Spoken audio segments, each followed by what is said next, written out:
All right. Good morning, folks. Phil Gallier of ThrabenU here for another awesome Legacy stream. Today we are playing with Enchantress. This is a donation from an anonymous donor who told me, hey, play an Enchantress deck with a build of your choice. So I'm playing something that I've kind of brewed up here. This is a hybrid list between what I was trying last time around. I think I got like a 5-0 and then a fourth, either a 4-1 or a 3-2 with Enchantress a few weeks back, and I was really happy with Destiny Spinner. And then I got kind of caught up playing the queue and didn't really have a chance to play too much Enchantress. So taking the cues from the deck list that I was playing before, we're on a 4 Destiny Spinner build because this card is just absolutely absurd, even by Legacy standards. The fact that it makes almost all of your spells uncounterable, and that it's also a win condition, and that you can find it off Green Sun is just an absolutely stellar combination. I'm trying to go a little more combo-y with this build. So we have Exploration and Carpet of Flowers over Abundant Growth that we were seeing before. And I've fit a couple of Chrome Mox in here as well. The idea being that we use these 6 cards to go and try to get to 3 mana sooner, because 3 mana leads to Green Sun for Destiny Spinner or Argothian Enchantress, and lets you kind of get off to the races. And these cards should be pretty good in the mid game still. So what do we lose out by doing this? We lose out on some of the free redraws of Abundant Growth. If you don't have any Enchantress effects, the Abundant Growths just cycle themselves, and that's totally fine. So sometimes, like on weird boards, Carpet Flowers and Explorations might be kind of dead, and it'll draw 1 fewer card if we do have an Enchantress effect in play. But I think the power level those cards are going to give us is going to make it pretty darn good. The sideboard is slightly adjusted from last time around. I am feeling super confident about beating blue decks with this build. Some of the combo decks I think are going to be a little dicey. I've thrown Nether Void into this list because like Nether Void, Destiny Spinner is a super cute combo. Whenever a player casts a spell, counter it unless that player pays 3, versus, hey, my creature and enchantment spells can't be countered. So that's a way to like maybe mise some wins versus combo. So versus combo, we have Teague, Oof, Nether Void, and a couple of Mind Brick traps to round things out. I'm running a little later today than I wanted to in terms of starting this stream, but I wanted to wait and see if my neighbors were going to be doing construction before I started the stream. I didn't stream yesterday morning because they were building a deck for most of the day, and they started relatively early on in the day. So it seems like they're either done or they're not working over the weekend, so I was okay with starting a stream up. Yeah, I'm looking forward to this. I've been wanting to play this for a long time. Like, if I didn't have a donation queue, I probably would have played Enchantress like every other stream for the past month.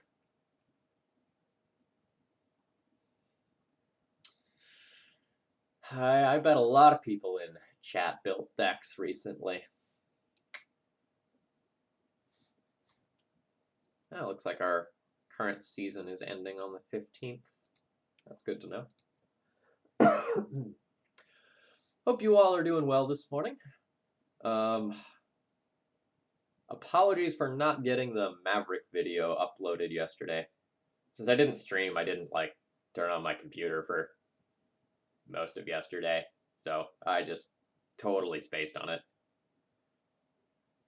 And I spent most of last night watching Parasite, which is an awesome movie. Highly recommend that one. If you haven't seen it, they just put it on Hulu, which is why I finally got around to watching it. I'd been wanting to watch it for quite some time.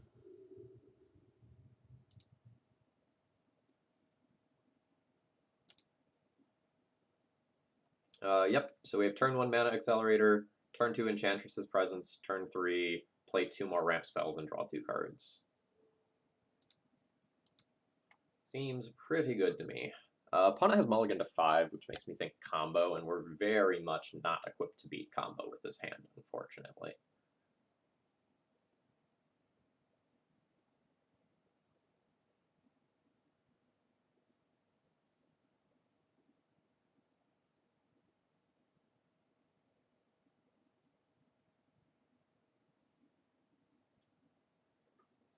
So I believe I cut my main deck Rest in Peace in this build, right? Let me just double check. I did. I had a main deck Rest in Peace last time around, but that was in the Breach metagame where I thought that was slightly better.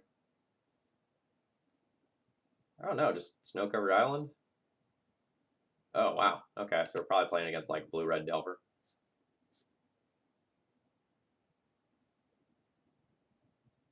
This is a fine hand against that deck on a mulligan this low.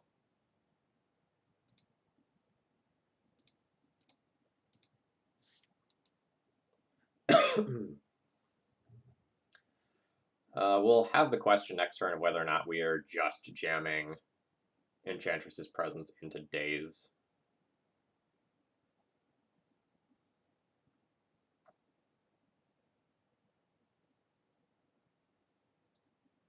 So it's mostly a question of like, do I play my important card around Daze, or do I give them more time to draw into Force?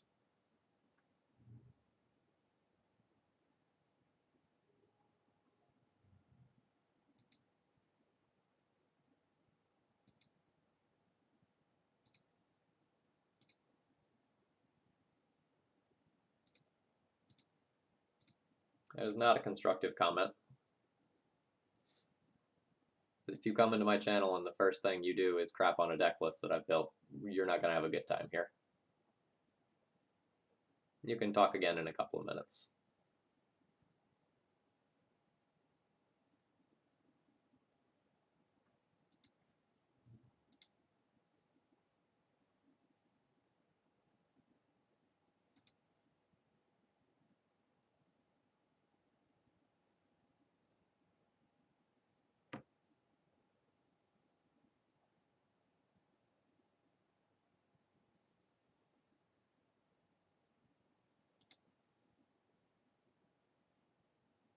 So my opponent topped and then played Wasteland. I'm not sure exactly what I am supposed to think of that.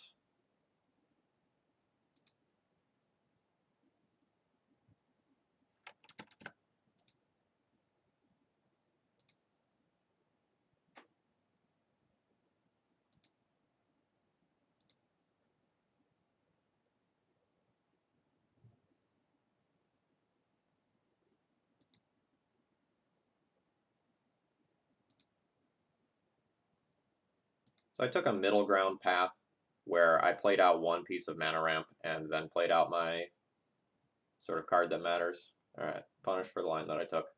That's okay. So the reason why I'm okay potentially losing that is that we have way more draws than normal that work towards me getting back in this game, and the Elephant Grass is going to make future creatures for my opponent super awkward. They went top with their spell, which makes me worried that they're either going to throw down another threat or that they're going to throw down or sorry, not throw down's the wrong word, or that they have another major piece of disruption on top of their deck.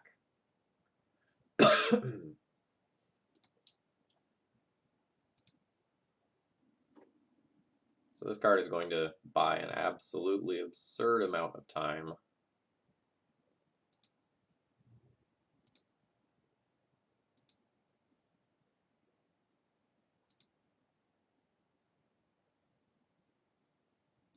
Just put this here.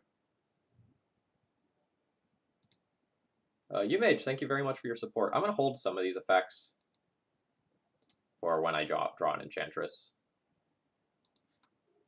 Let me get this updated.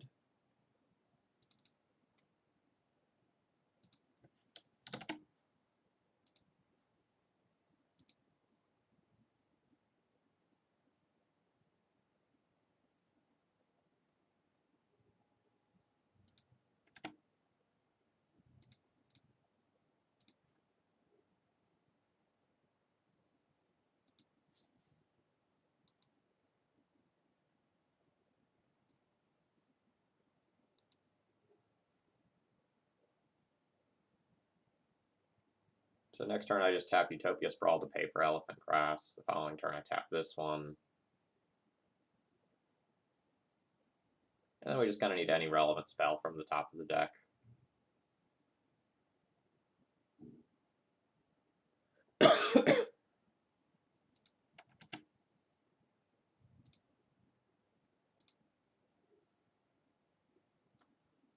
Okay, do I need to play out another growth effect? So next turn I tap this, and then I have 1, 2, 3, 4, potentially just 3 mana for my turn. I don't think I need to play another one yet. I probably have to next turn.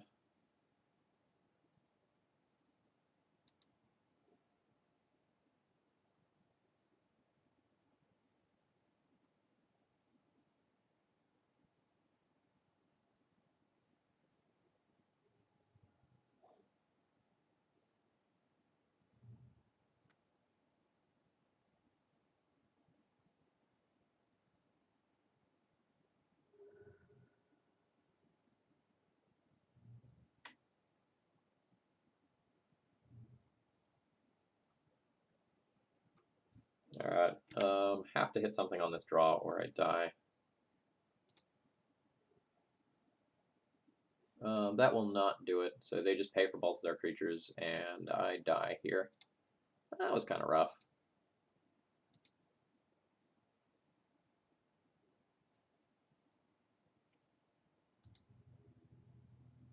So I could have waited one turn to play around the Daze effect, and maybe it was correct to do so. But I was fine jamming it. My opponent had like 3 cards after a mulligan to 5.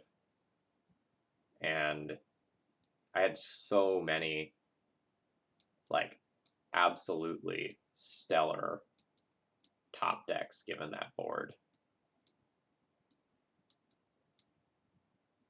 So, like, any of these as a top deck over, like, the next 5 turns, like, completely spins the game. And I drew, like, this stuff. And that's okay. But I don't think that game is normally going to play out like that. Alright, so I want the Carpet of Flowers. I want the Elephant Grass. Can consider another Solitary Confinement, Oblivion Ring, Choke, and even the Sarah Sanctum is worth consideration. Hey, Spatula, welcome! Just playing some sweet cards.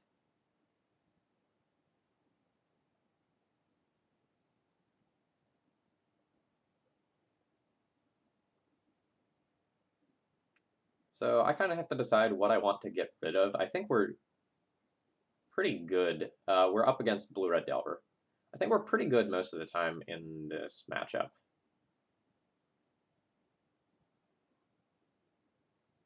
So, like, I don't know that we need to board much.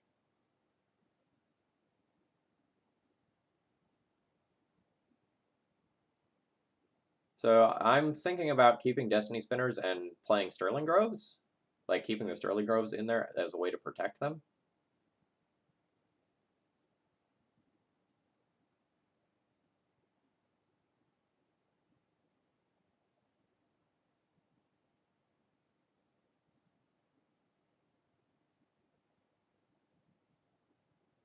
No, I think you have to keep Bolt for Destiny Spinner.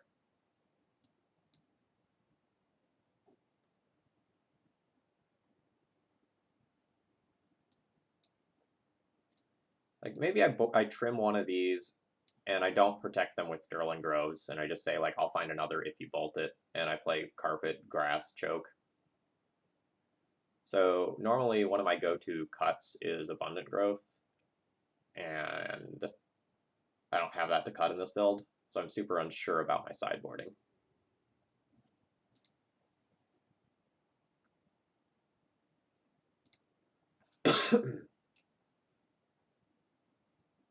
So this hand is a little loose in that if my opponent has Force of Will for this Enchantress, I'm in kind of bad shape. But Exploration land, where they are all basics, seems really strong.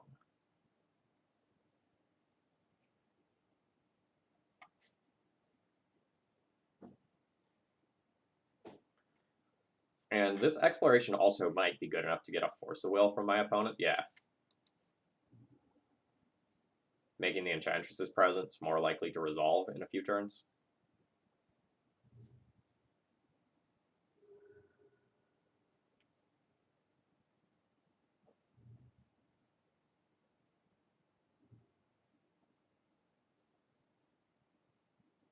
Nice.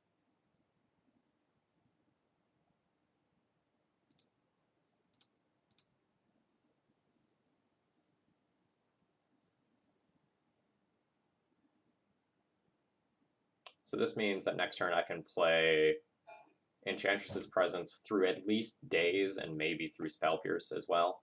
We only get 2 mana from it this turn, so we're not going to do anything with it. Or sorry, we only have 2 mana after the Carpet trigger, so we're not going to do anything with it. Alright, opponent has a Spell Pierce.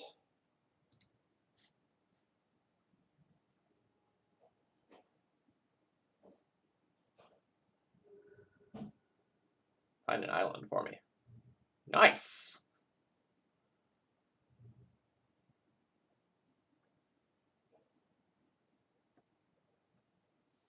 So opponent is going aggro mode versus me. They've dropped the Spell Pierce, and they're just trying to get me dead.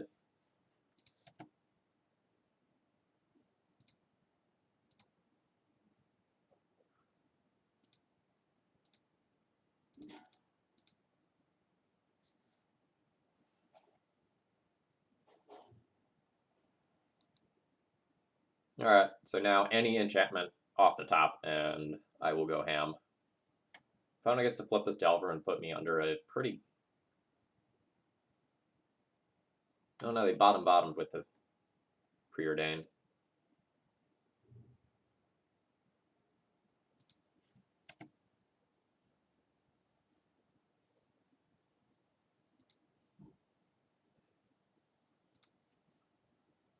Alright, so I have 1, 2, 3, 4, 5, I have 6 mana.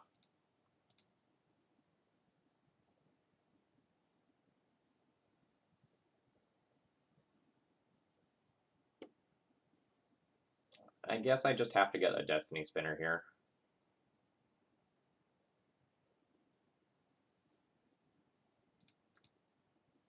So it's a choice of like, do I get Destiny Spinner, which can be exposed to Bolt, but which also can stop Dreadhorde Arcanist from getting in for any points of damage, or do I just get another Enchantress and work towards like actually trying to combo off next turn? This is my first match with it, so I have no data.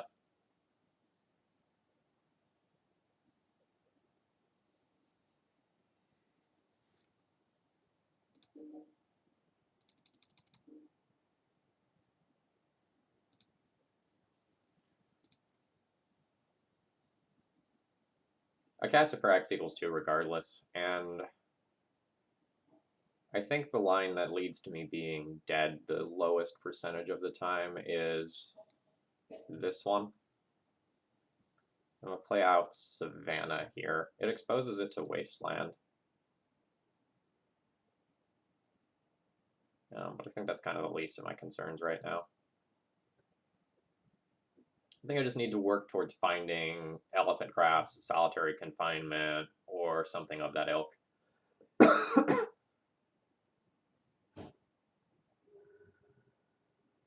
Oh no, it was very intentionally Chrome Mox.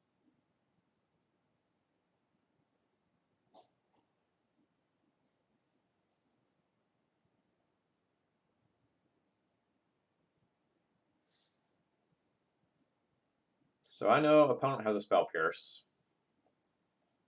I'll have to be cognizant of that next turn.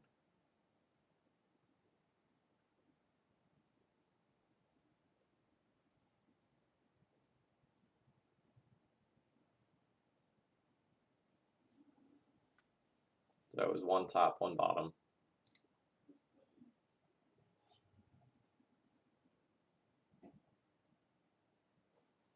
Oh, did I say Mox Diamond? Legacy Enchantress featuring Chrome Mox?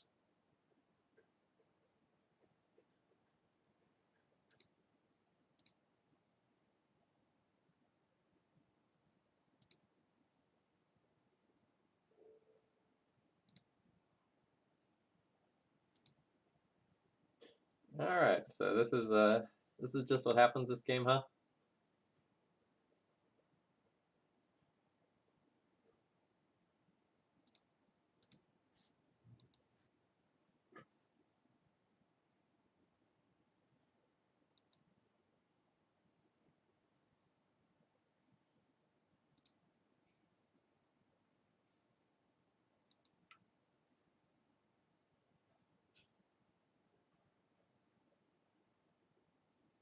I mean, I just checked my Facebook or my Twitter that I copy and pasted a million different places.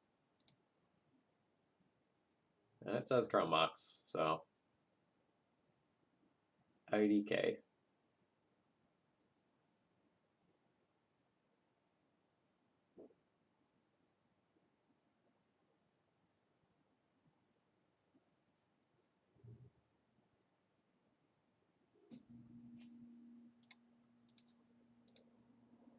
That was brutal.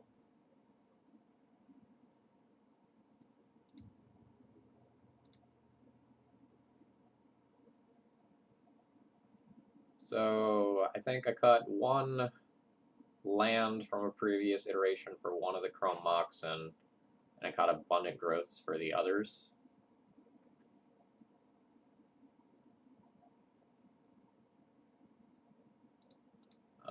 My draws were extremely abysmal both games. So, like, in those games where I drew absolutely terribly, the abundant growths would have been better. Julian convinced me to try out Chrome Mox.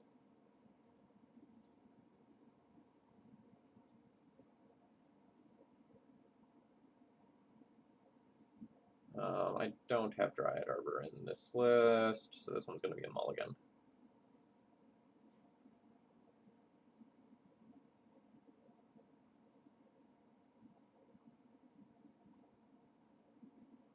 We're not ready for solitary confinement yet, so I'm going to be throwing that back in.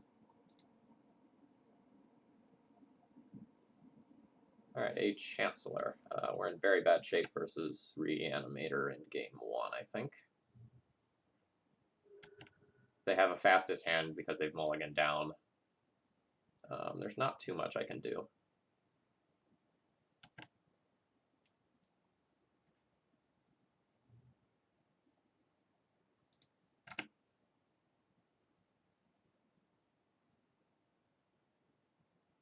This matchup's hard, and I have a bad start, and my opponent has a good start.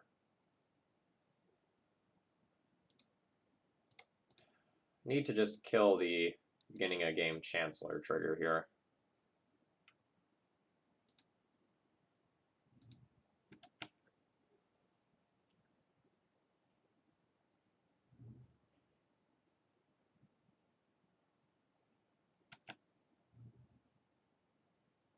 This is just a flashback looting. Maybe I can get something done.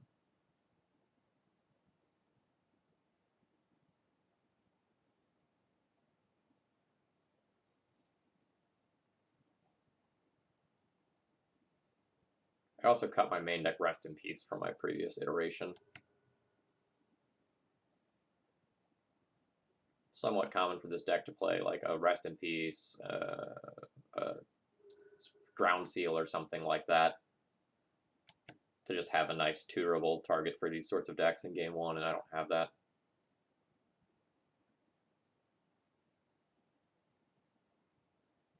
I'm very aware of how absurd Destiny Spinner is against things like Chancellor and Chalice.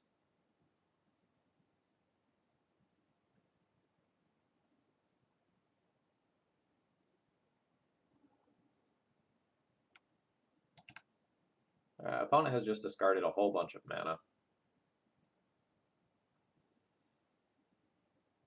So, can play Enchantress this turn, followed by Destiny Spinner next turn. If opponent puts Chancellor into play as well as Grizzlebrand, then I can still pay the tax for this and draw a card, and hopefully work towards something that matters.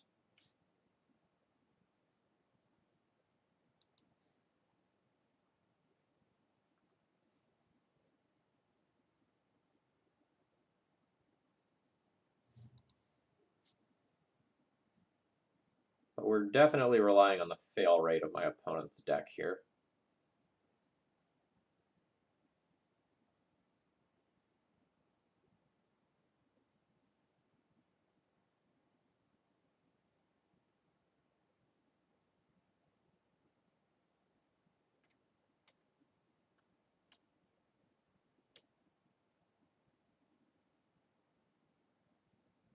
Okay.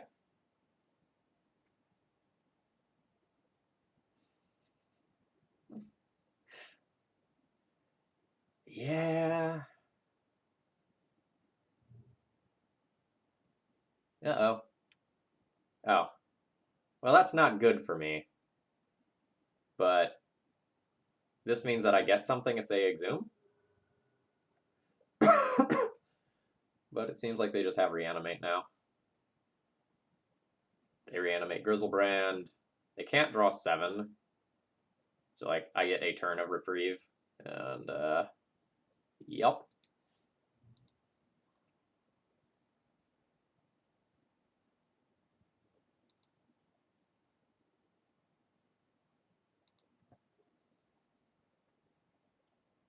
I don't even have that many lands. Like, aren't I at 20? Yeah, I'm at 20. So I have 20 plus 3 Chrome Mox, plus a couple of these other cards that aren't necessarily, like, pushing me ahead.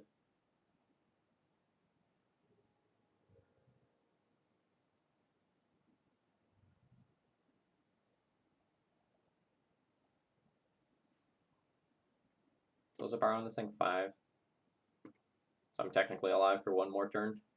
Technically.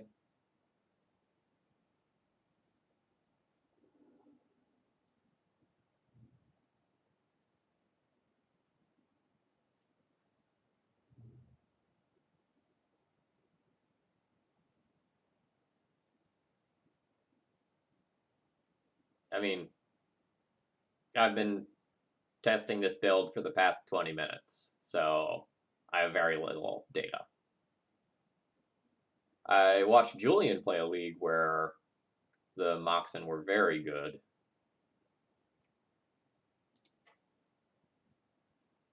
But, like, my draws in these first 3 games here have been among the lowest percentile draws possible.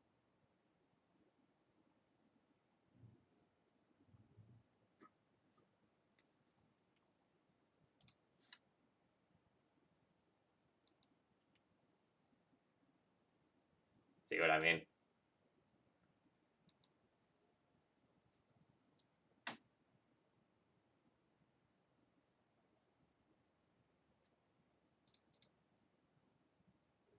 So I get to go to 1, and I'll draw a fetch land and kill myself. Alright, or we can maybe win this game. Let's go.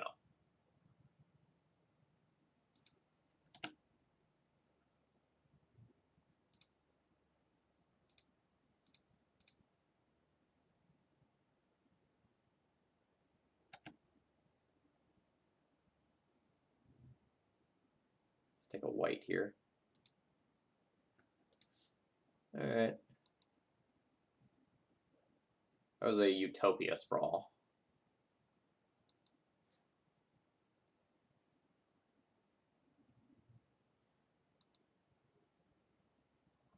Elephant Grass stops black creatures from attacking. And non-black creatures have to pay 2 to attack. So opponent got really greedy with their Sire of Insanity, in my opinion. Like, they knew that I had just a fistful of lands, and they could have just put a Chancellor in play to make it harder for me to resolve spells and play around Elephant Grass.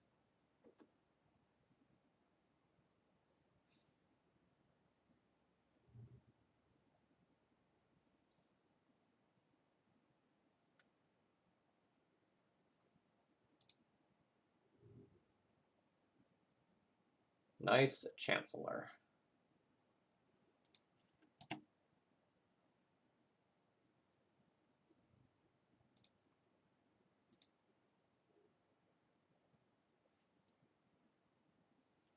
Alright, so how do I beat this?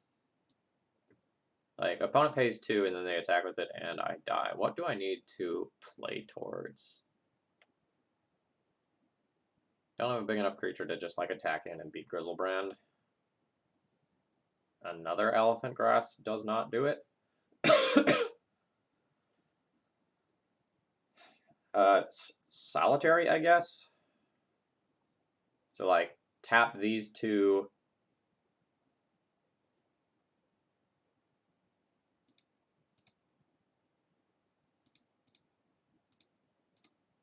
Draw a Sarah Sanctum and some other enchantment.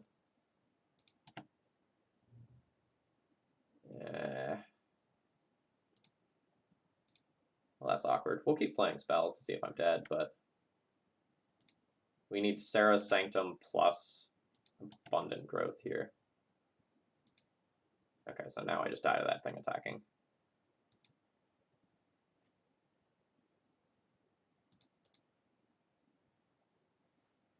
Yeah, I just wanted to experiment. So, like, I think Destiny Spinner builds of this deck are really good, and I just want to see, like, how does Mox play out with this? I have another donation for Enchantress where I will play with the Living Wish version.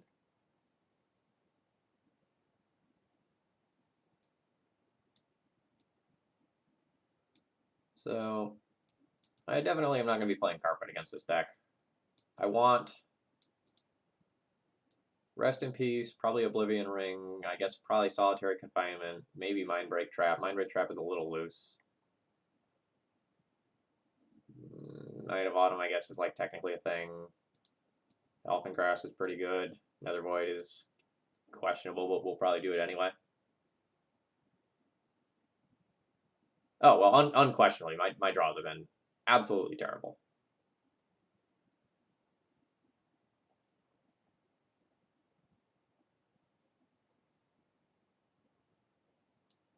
So these carpets are coming out.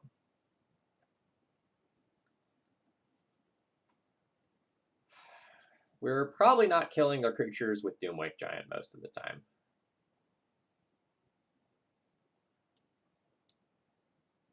I agree with that, Spatula. So let's cut the Doomwake Giant. Sterling Grove is a tutor for Rest in Peace.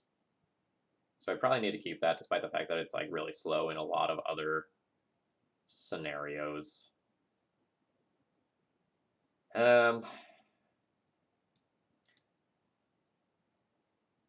don't know, maybe the scenarios where I actually get them with Mindbreak Trap are few and far between. And I should just, like, not put a dead card into my hand that stops me from chaining things together. Mindbreak is good enough. I need to steal games. Okay, yeah, that's fair.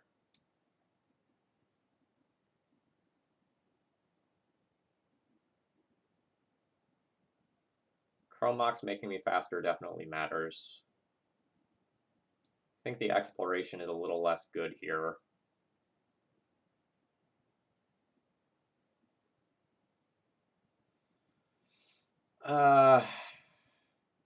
Confinement's less likely to be relevant. Okay, maybe I'm overboarding.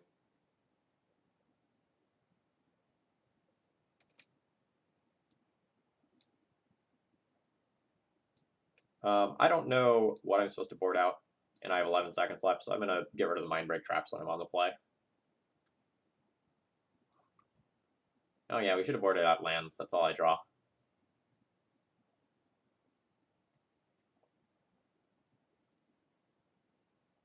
This is a functional hand that does stuff. It's turn 1 Wild Growth, turn 2 Enchantress, plus Elephant Grass if I draw a land.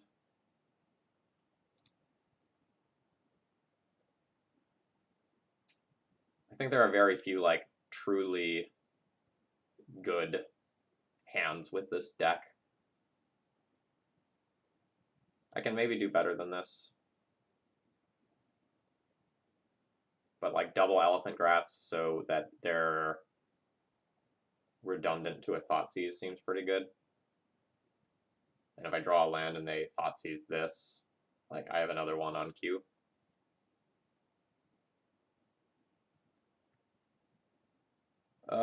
So Lucenzio, we've done, like, nothing, basically, in all of our games so far, but in the games where, like, we actually execute our game plan, Destiny Spinner is absolutely absurd. I believe that Destiny Spinner is the best card in Enchantress.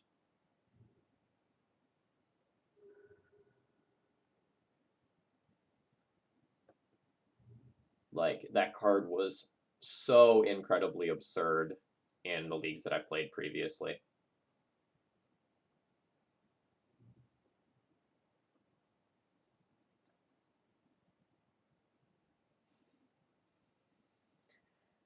Man! We're so close. We're so close.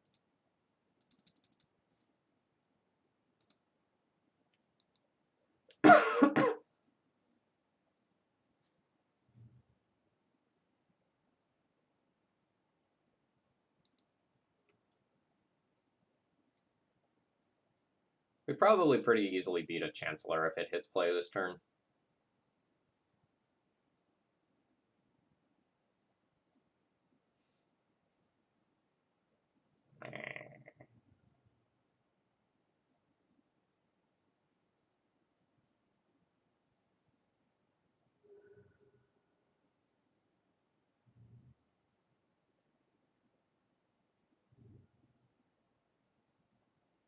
I mean, you have just decking them as another win con. That seems fine.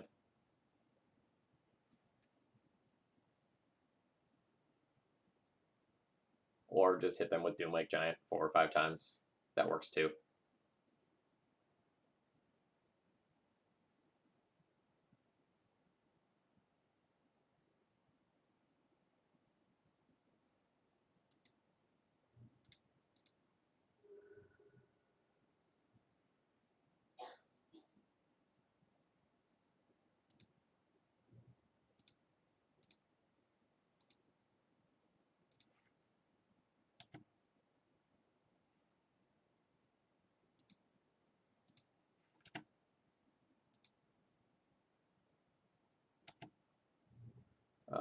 Mox is pretty darn good here.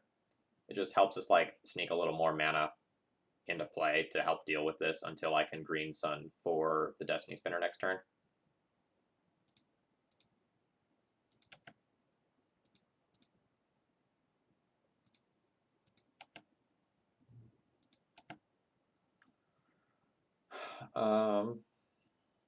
Let's throw the Destiny Spinner, or sorry, let's throw one of the Green Suns under there. There's a real discussion about like which card I put under the Mox there.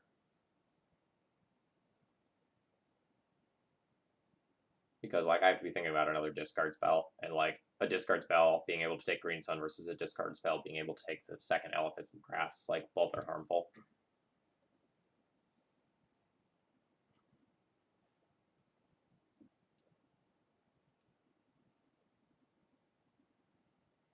So like the coolest thing about Destiny Spinner is that it kind of like does everything, right? So it's a protection spell, it's a threat, it's a finisher, it's green sunnable, it stops Chalice, Chancellor, counter spells. Like it does so much for the deck. Like it just has so many different variable roles. Okay, if I let this go, then I want to cast Green Sun for X equals 2. So that's this mana plus this mana to pay. And then I can just like take a hit for 5 and then redeploy an Elephant Grass the following turn. I think that's fine. I don't want to like miss on a land here and then be in a super awkward world where I don't get the Destiny Spinner into play. The Destiny Spinner also might force my opponent to hold back the Chancellor out of fear of death. Okay, I hit the land, so it's moot.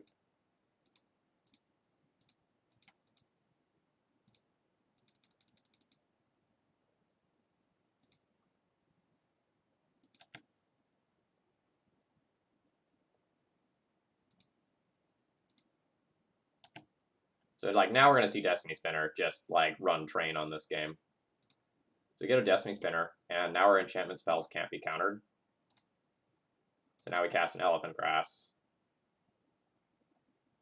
We don't have to pay for this.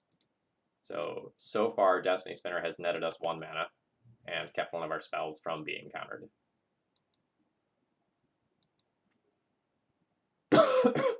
I did not bring in Teague. Teague's in the board.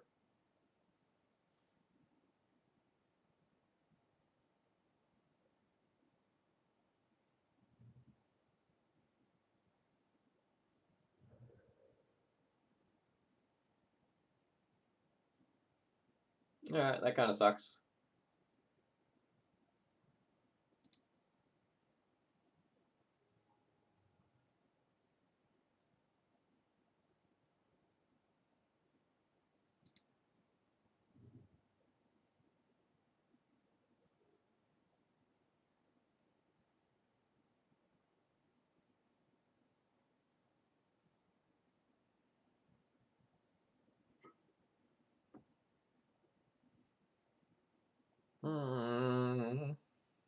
How am I supposed to play this turn?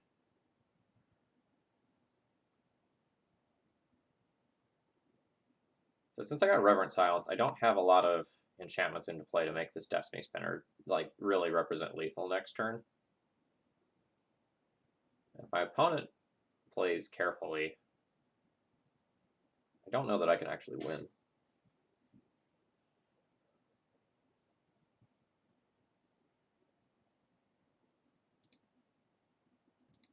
So again, I'm going to be faced with the choice of, do I try to like quote unquote like combo off and try to like lock or remove some of these creatures, or do I just try to like go for lethal next turn? So Destiny Spinner costs 4 to activate, so that's currently all of my mana for next turn. And if we activate it, I have a 2/2, so that's 6 damage coming in. I don't think I can represent lethal next turn. So instead, I think I have to Green Sun. Now this can be countered. This is an enchantment, so you have to pay for this. We'll get another Enchantress and see what we can do in terms of like drawing into things like multiple Elephant Grasses or Solitary Confinement or Oblivion Ring plus something else.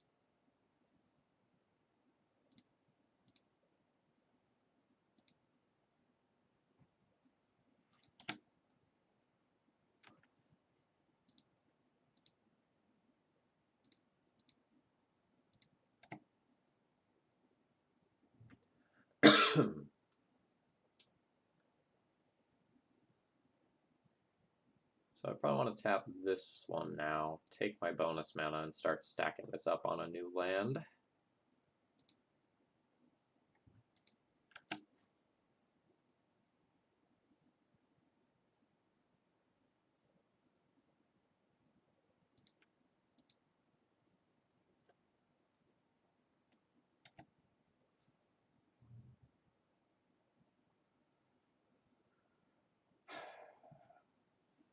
So now I have to play this to continue going.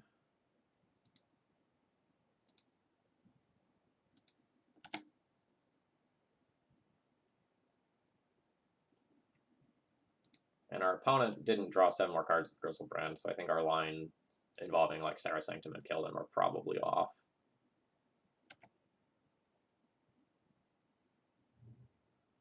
And now I cannot play this Oblivion Ring. I have 2 mana after playing a land, and I am dead.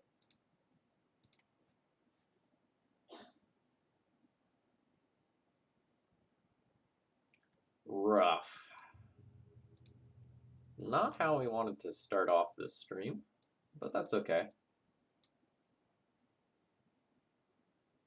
Like, Reanimator is a very, very tough matchup with pretty much any build of Enchantress. The worst matchup? Yeah, I can believe that, absolutely. We're looking to get paired against like all the like Fair Oko Uro sorts of decks and just like absolutely trample over them.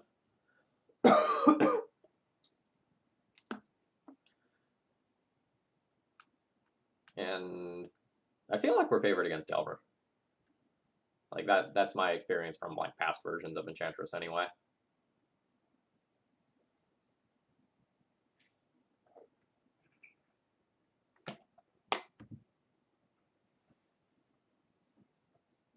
And it's very possible that we win that game if our opponent doesn't have the Reverent Silence.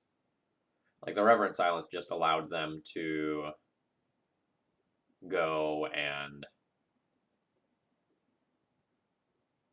not only, like, get a, what was it, like a 3 or a 4 for 1, but also make my Destiny Spinners not be a threat to close out the game. And that was huge. Because if we got to, like, animate lands for 2 turns in a row, it's very possible that we just, like, aggro kill our opponent.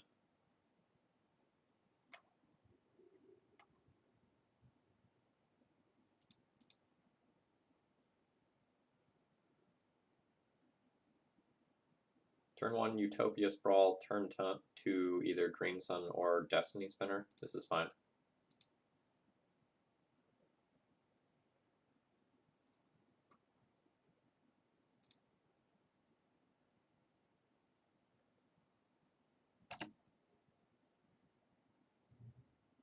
Again?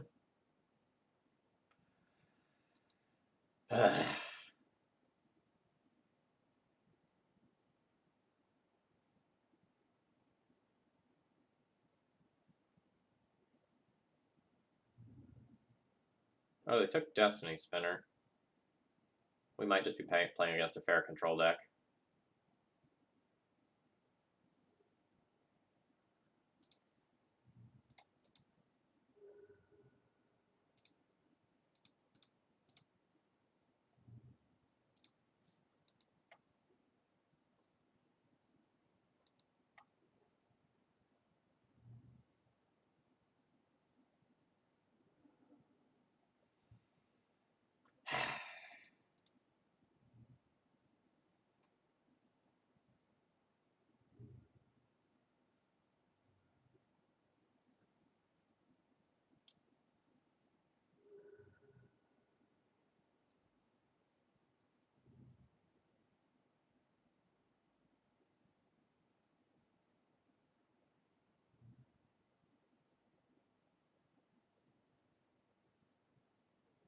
Not dead. Yay! Not dead. Yay!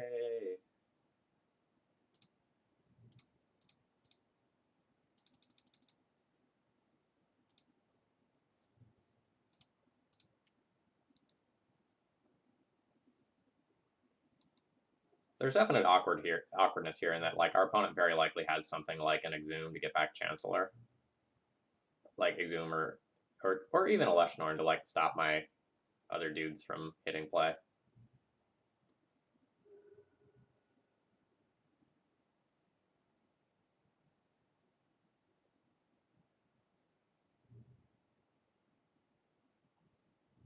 Ugh, animate dead, targeting Ashen Rider, removing the Oblivion Ring, getting Grizzlebrand back. Let's draw Elephant Grass, eh? No? No? No Elephant Grass?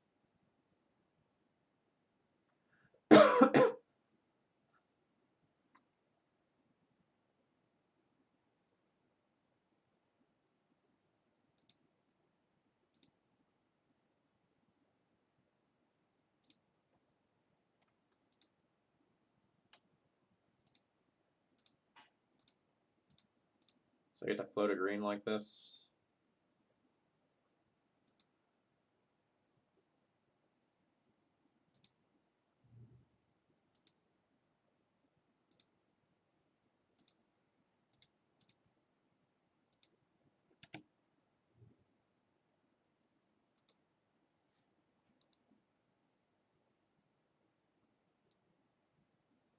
So we get one turn to draw out of this. We essentially need to find Elephant Grass.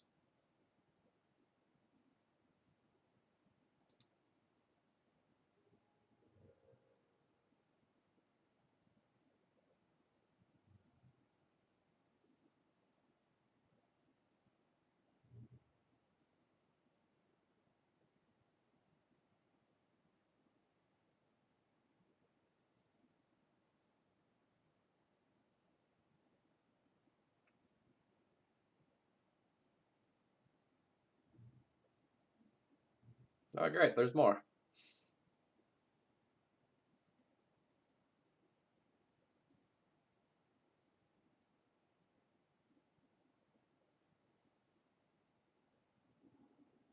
I think I'm going to lose some more permanents here.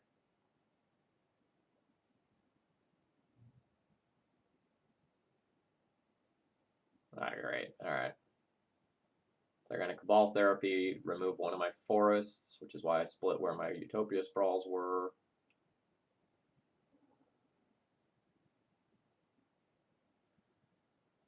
Can't really concede yet because I'm still playing towards Elephant Grass lines because my opponent hasn't played around it yet. I think I'm kind of dead as soon as they put a Chancellor into play. But if they have another reanimation spell, I kind of just see them Ashen Ridering my forest, which still gives me outs.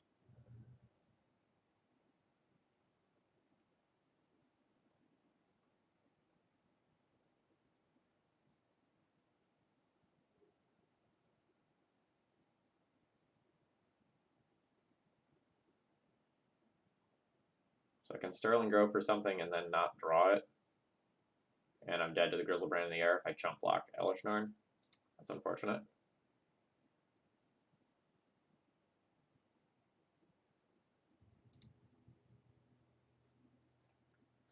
Alright.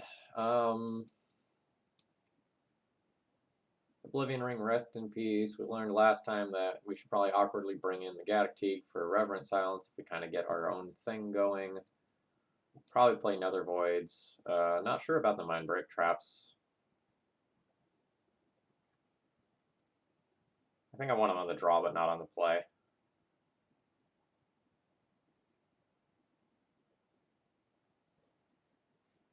So I don't want the Carpet of Flowers. Don't want the Doomwake Giant.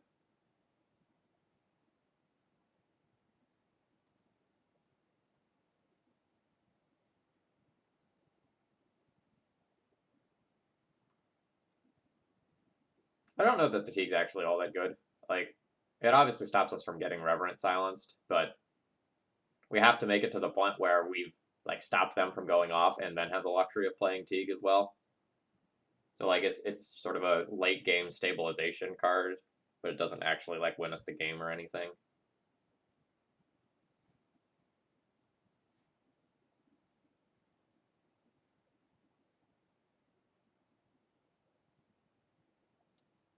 I think that's too slow.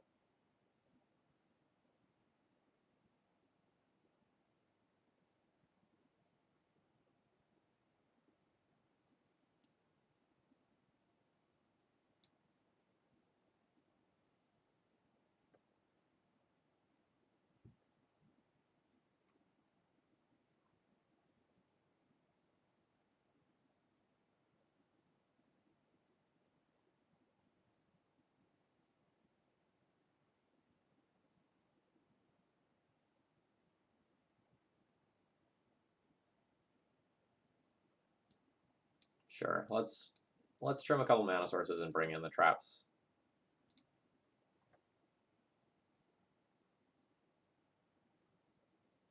Just actual lands, not Moxen. I don't think this hand does anything.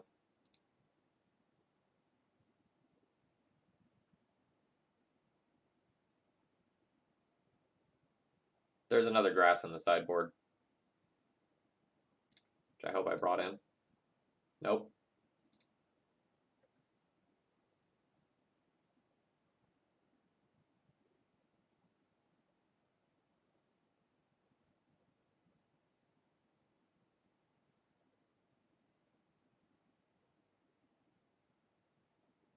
So this hand goes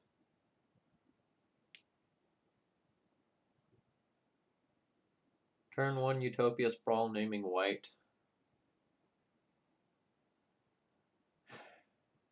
Turn 2 Sterling Grove.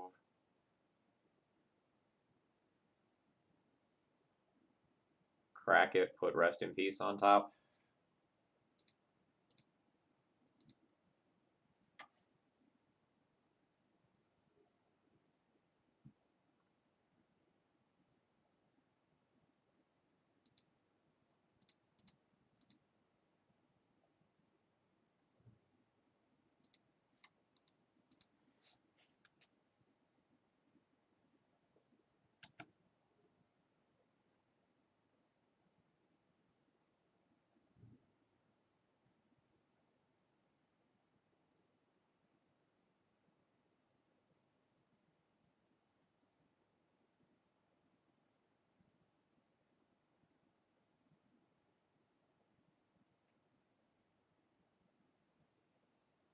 I'm also going to want to fetch before playing the Sterling Grove, I guess, so that it can't randomly be removed in response to me fetching Windswept Heath.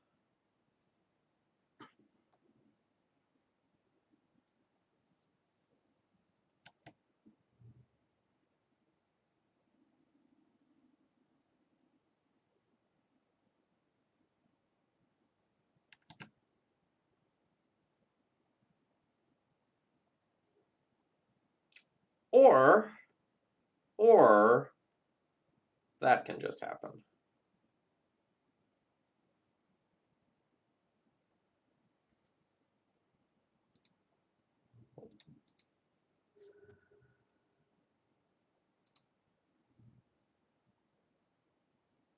So now I can play the Wild Growth followed by Rest in Peace, assuming that that's something that I want to do. It's probably correct to do. So I probably want to go make green white, go put this here using my green.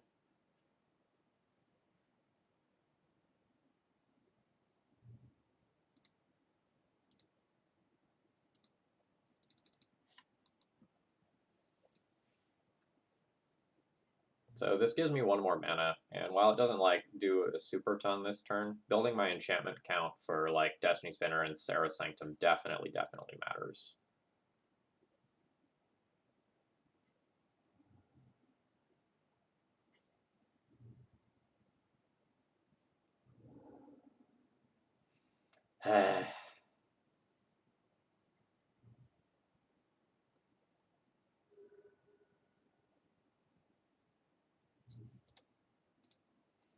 We're moving on. I'm done with this.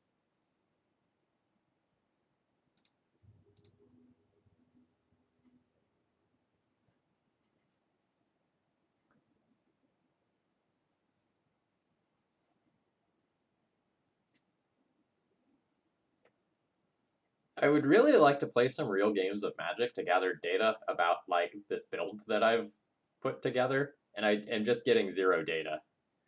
Like round one, we had just absolutely dreadful draws versus Delver, and we got paired against Reanimator twice and didn't get to play Magic. So Delver, Reanimator, Reanimator.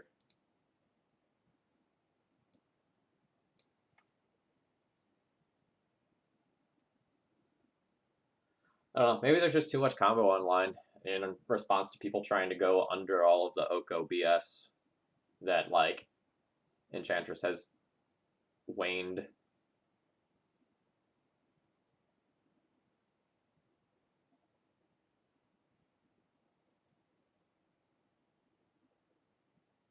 So I think I dropped...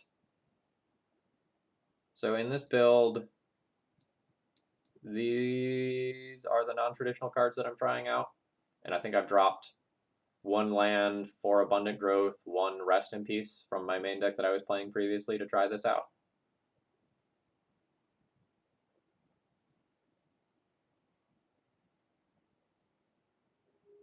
Yeah, it's possible this should be a 19 land list. Like, I'm definitely flooding.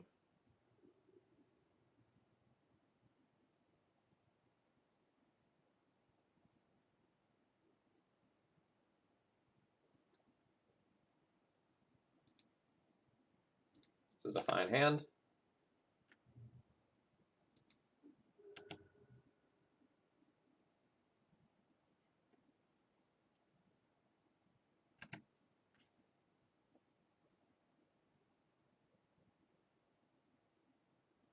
Yeah, like, I really like the build that I've put together conceptually.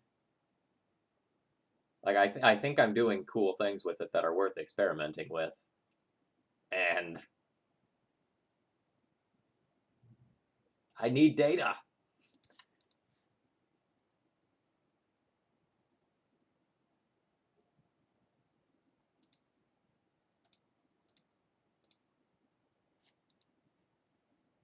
Yeah. Not Reanimator confirmed. Unless opponent is playing blue-black Reanimator like it's, like, 2016.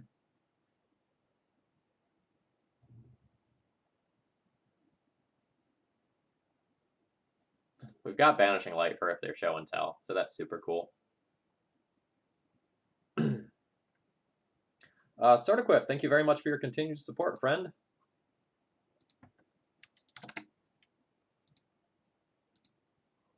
I hope you're enjoying this, even though we're getting bullied a little bit.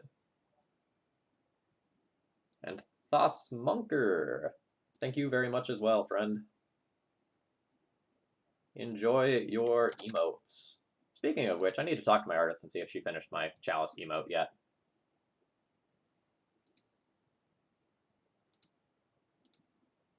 I'm going to lead on Destiny Spinner here when I don't know what my opponent is playing.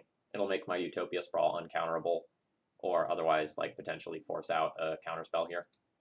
Force, pitch, force. So my next turn is tap these 3 lands for green sun for X equals 2 for an Enchantress, so I probably want to save the Utopia Sprawl in my hand accordingly. I can play Utopia Sprawl to play green sun around some sort of Spell Pierce effect. So if I do that, instead I have 1, 2, 3, 4, 5 mana next turn. If I can cast this followed by Sterling Grove. Alright, I've changed my mind.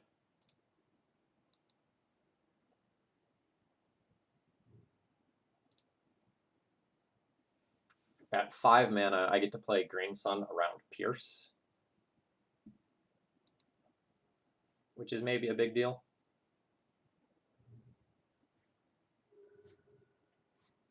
Yeah, I mean, Mising game 1 off a Banishing Light against Show and Tell is huge. Here we go. Ha. And now we get to, like, Sterling Grove to protect the Banishing Light, too. Feels good to be bad.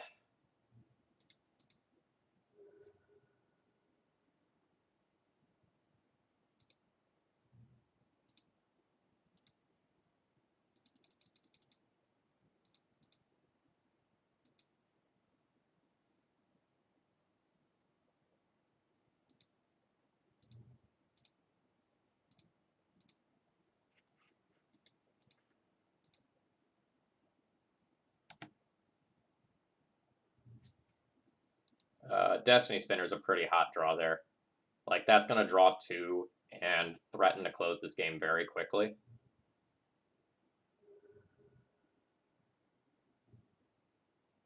We just have Sneak.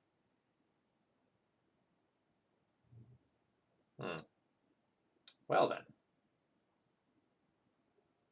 That is slightly awkward. I needed to have an upkeep stop there.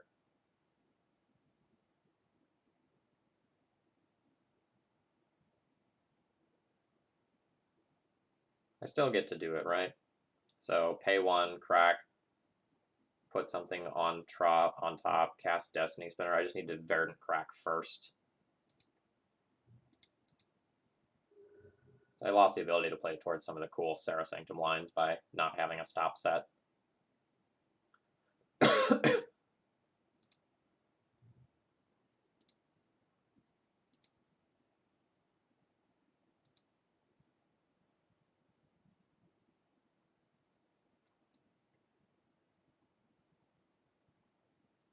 Am I safe enough to just solitary confinement here? I only have 1 draw spell in play.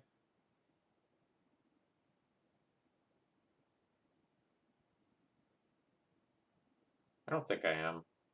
I still have to deal with Annihilator.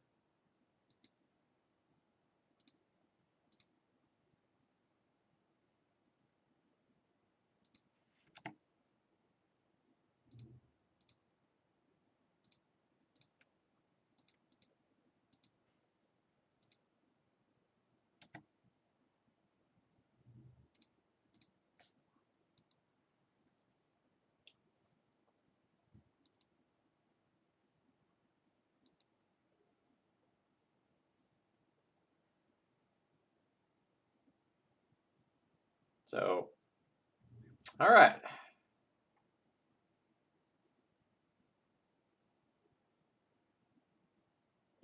So Destiny Spinner for 4 mana turns something into an XX creature. So we have a 1, 2, 3, 4. We have a 5/5 right now.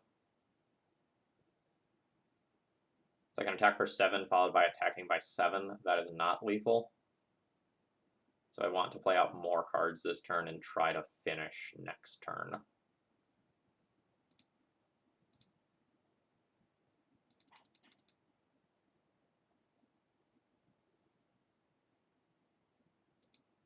Tap like this.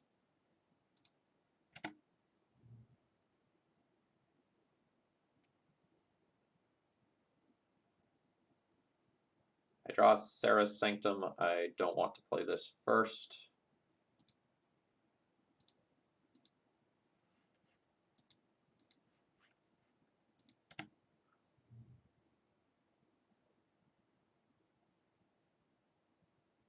$17 versus 18 doesn't matter. Like 16 is the magic number that we don't want to go below.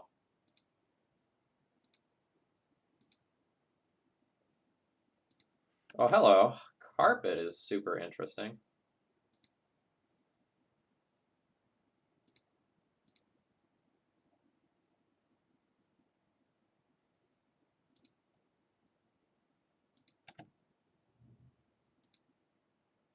So now I have nothing to play off of 1 mana, and I've played my land.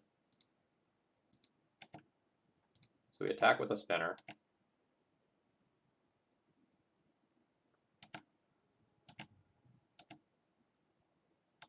So now we get 3 mana out of this Carpet of Flowers. And I think that just gets me a Destiny Spinner because Destiny Spinner has power.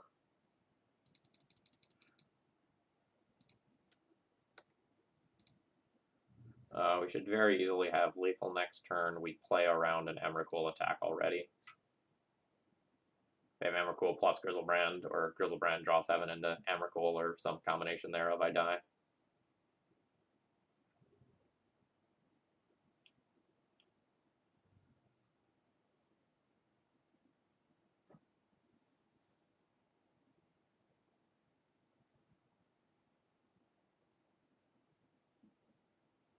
One, two, three, four, five, six, 7, 8, 9, 10. We're making 10 10s with Destiny Spinner. We have 1, 2, 3, 4, 5, 6, 7, 8 mana. So I have 16 showing, which should be lethal. It's not lethal if opponent has another Grizzlebrand to block.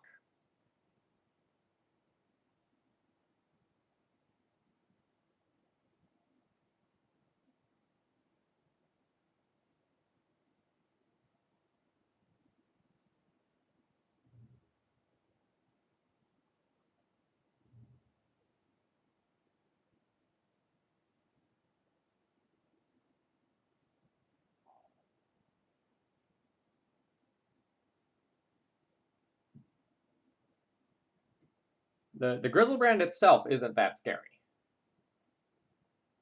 It's them having an Emrakul, which they clearly don't because this is taking forever. So they need to, like, can't... What took you so long?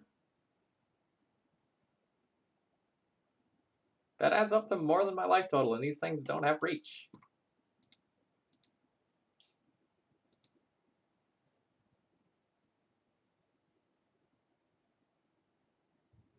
Indeed. Should have drawn Elephant Grass.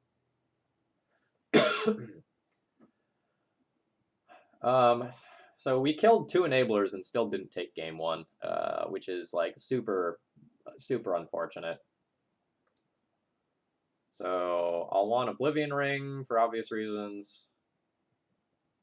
I'll probably go with this whole Nethervoid combo thing. Carpet Flowers is great. Elephant Grass is okay. I'll probably play it. Choke probably falls into that same category. Night of Autumn is good.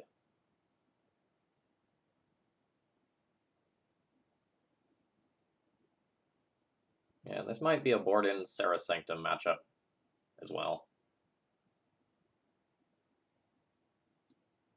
Teague. I can see Teague. Alright, so let's figure out what I want to do. So, like, I don't want Doomwake Giant. Carpet of Flowers essentially replaces Elephant Grass. I don't want... Alright, I already got the Doomwake. I don't think I want that. So, this prevents all damage that would be dealt to me, but it's just, like, super awkward against Emrakul. In that, like, you still have to annihilate 6. I think Teague's kind of a garbage card in the format right now. I don't think even decks that are traditionally main decking Teague necessarily should be main decking Teague.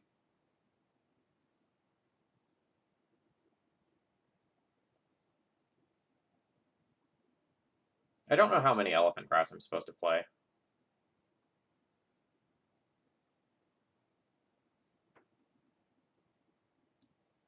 I see this being expendable. I kind of just want to draw things naturally on curve.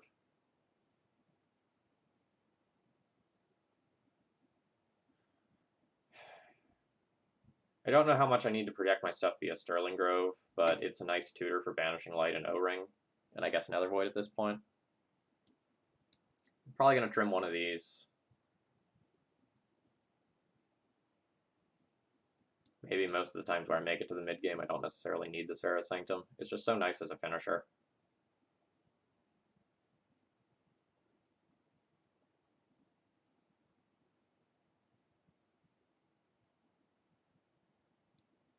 Eh?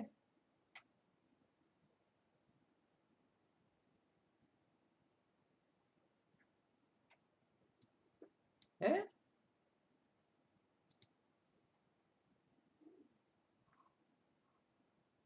So the sideboard of this deck was something that I kind of threw together as a starting point. I'm not super confident that my in-out numbers actually work.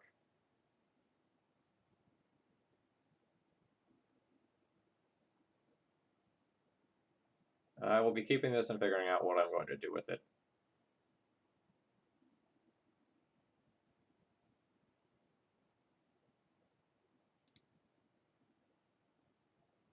So we're just trying to like turbo Nether Void and beat my opponent that way. And if I want to use my own Nether Void effectively, I probably need to keep my Serra Sanctum to make that next land drop. Do I want Knight of Autumn to put under Chromox so that it taps for 2 colors? No, I think this being in the deck is more relevant. Alright, so let's throw that away. I'll have to find a fetch land to play Nether Void.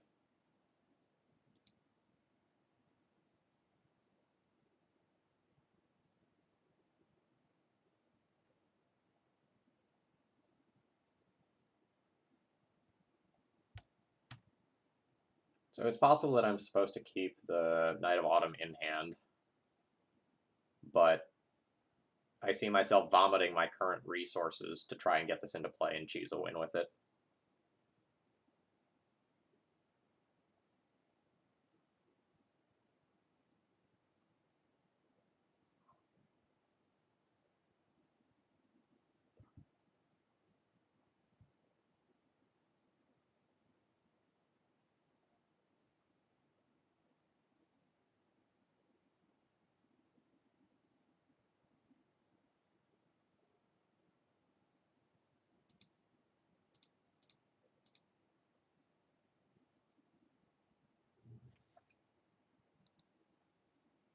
I'm not going to make a Chromox play yet, because like there's worlds where we give up on the Nether Void and put it under a Chromox to do some other play.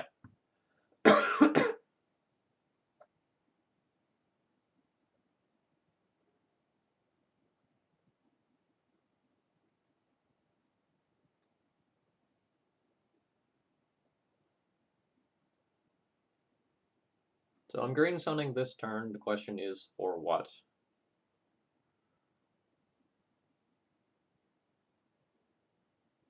I can't gem Nether Void, I don't have black.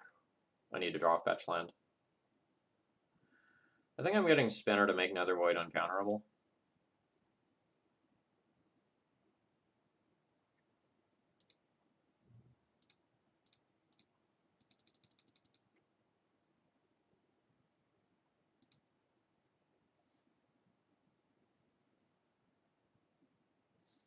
Rough.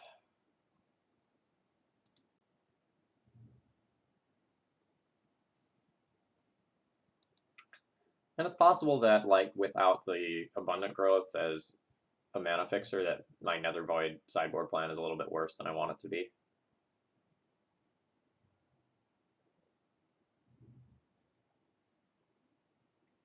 That is super awkward for me.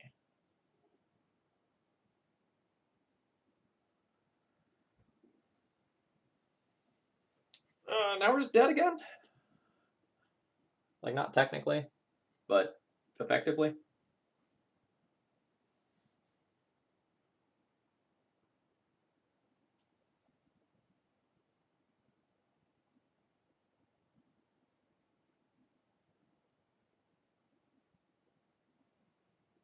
So, like, I can use Utopia Sprawl to play Nether Void, but it's, like, abysmal in the face of this. Ah.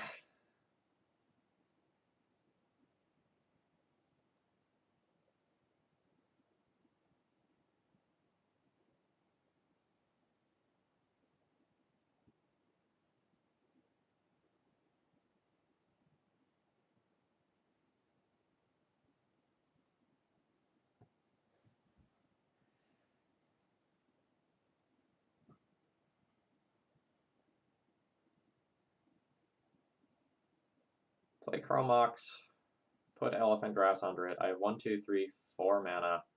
Use 1 mana, play Utopia Sprawl, make black with it.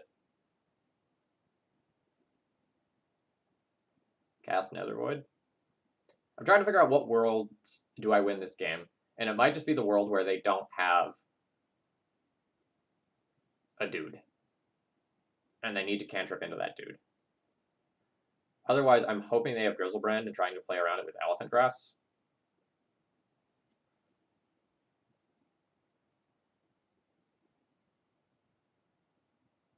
But Elephant Grass does nothing against Emrakul, and I'll effectively lose the game to that card.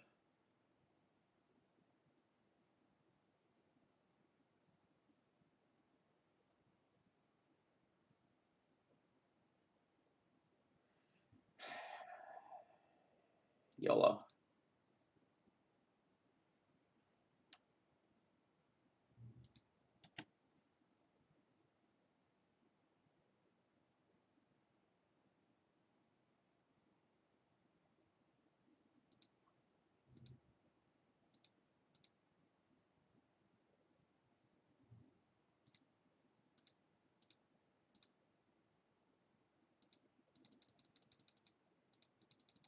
So this is the only way that I can put Nethervoid into play this turn. And I think this is a Nethervoid hits play this turn or never sort of game.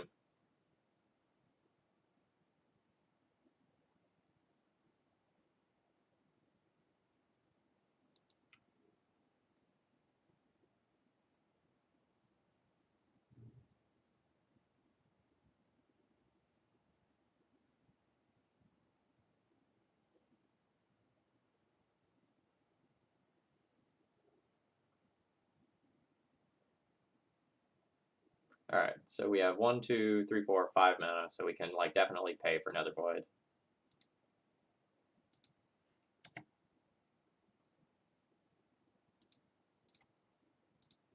Oh yeah, I should have just held that.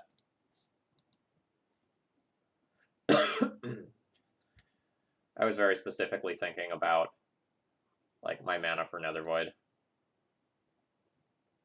And like the potential of playing Destiny Spinner and activating it in the same turn.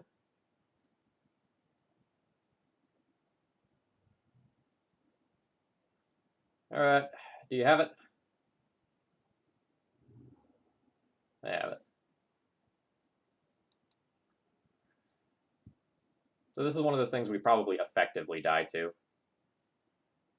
Just draw 7 is very, very likely to find... Well, draw 14. Draw 14 is very likely to just find an Emrakul and kill me. You can even draw 21 if they want. It takes less than a minute to play out this last match here. So we'll just wait.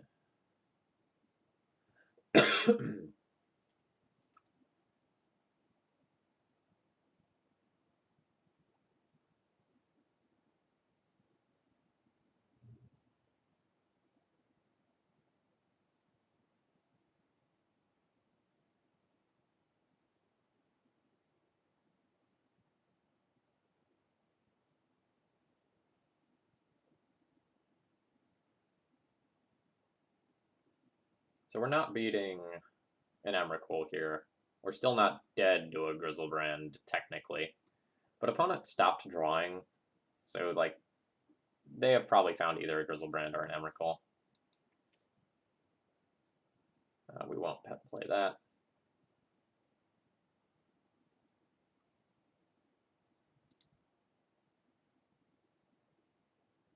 Oh.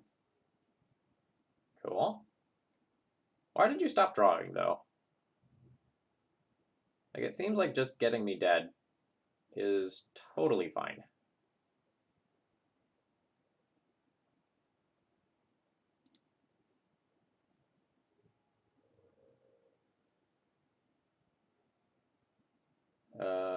Yeah, that tutors, but we're just dead to Grizzlebrand.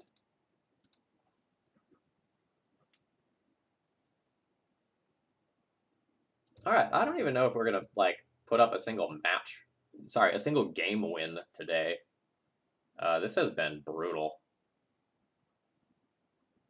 Yeah, we draw too many cards for chains to be good for us. Like, I'd like to get paired against an Oko deck or something, just so I can, like, see how this plays out.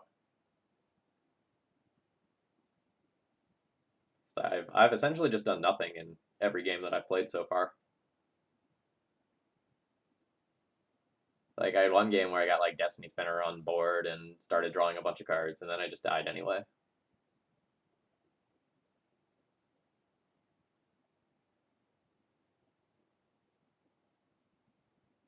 I don't know.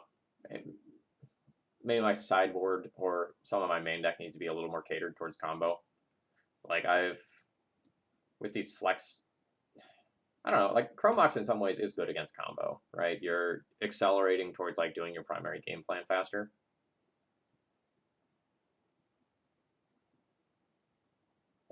Spinner's the best card in the deck. It's a 4 of. Oh no, it's definitely not an 05 deck. Like, we've had terrible variants and bad matchups.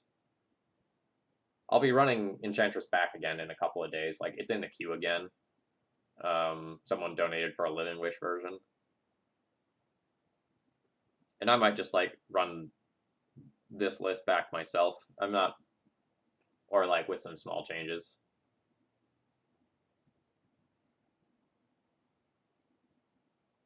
Like, there are little things that I can do. Like, I can put either the Rest in Peace or the Ground Seal back in the main deck. Like, I definitely have options to respect combo a little bit more than what I'm doing right now. Oh, wow, Fine Andy, thank you very much for your support, friend.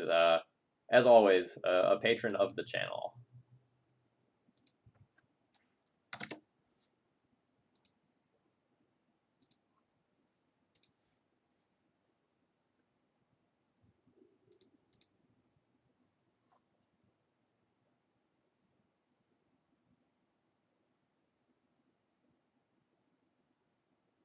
I don't think a Rip Helm version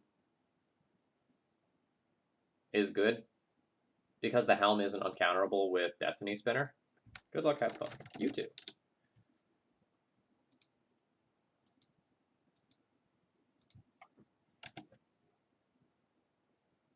And, like, the Helm isn't tutorable. Alright. Come on. Fair blue deck. Let's go. Alright, fair blue deck. We get to see what we can do. First main phase, Carpet of Flowers. Second main phase, Enchantress. Seems sick. Yeah, this is cool.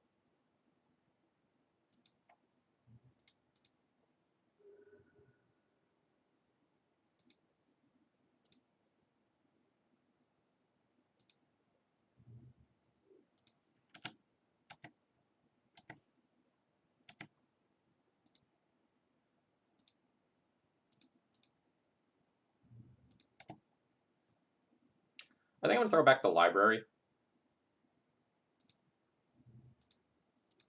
I think it's our least vital card here, given circumstances. Like, with double Enchantress effect, I'm going to pull pretty far ahead in terms of mana quickly. Alright, so I have 3 mana. Do I want to save the Utopia Sprawl and get 2 draws off of it, or do I want to just use it for mana this turn and play Enchantress's Presence? Kind of want to use it for 2 draws. Although I think it's close.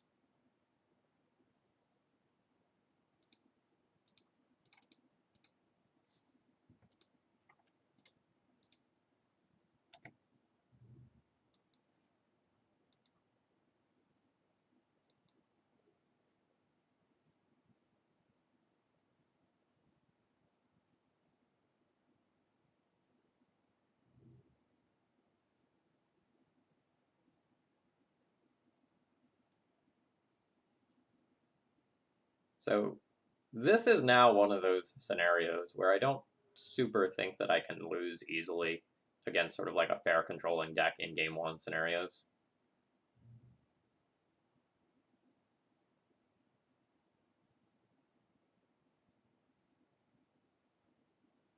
like, with at least 2 additional cards every turn from here on out for the rest of the game, I don't expect to lose.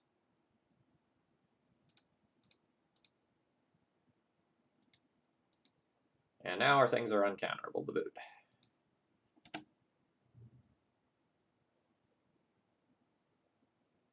Thin? Nah.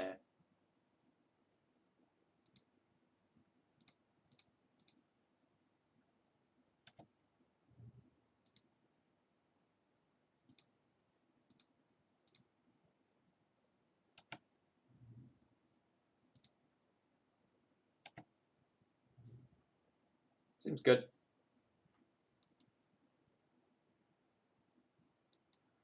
No, I won't bring in Oof against this deck.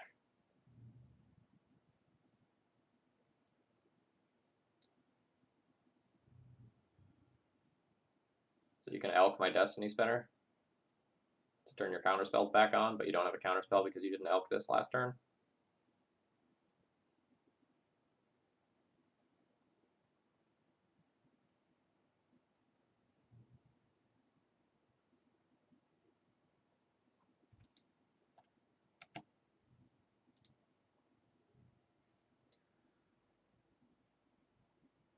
So I want to get the Sterling Grove into play. I don't have white yet, because I put that on green like an idiot.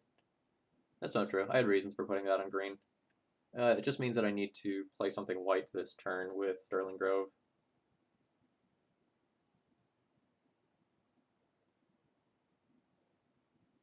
Don't have access to multiple white currently, but hopefully our draws this turn sort that out.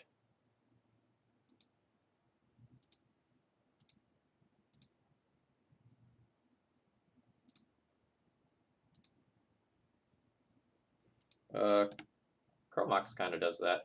Exploration definitely does that. Do I have multiple Savannahs? Oh no, I have one Savannah. What a jerk. Phil, why'd you do that in your deck building? Probably because it's correct. So I can just try to draw a Sarah Sanctum.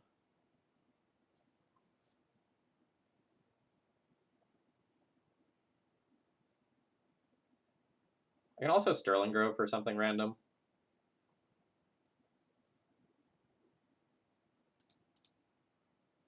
Sterling Grove for Carpet is +3 mana of any color. But Hexproof on Destiny Spinner is pretty hot. I'm just going to play a Destiny Spinner, see if I draw Sarah Sanctum. Nope.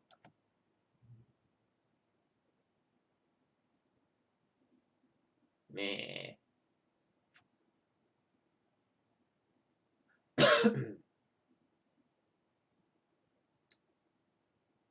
That's all fine.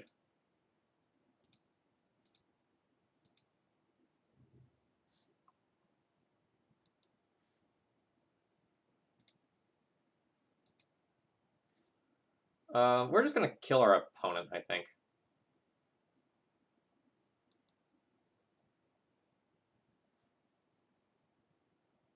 Maybe I should have attacked the Oko, because, like, Destiny Spinner could, like, Oko could take one of my Destiny Spinners.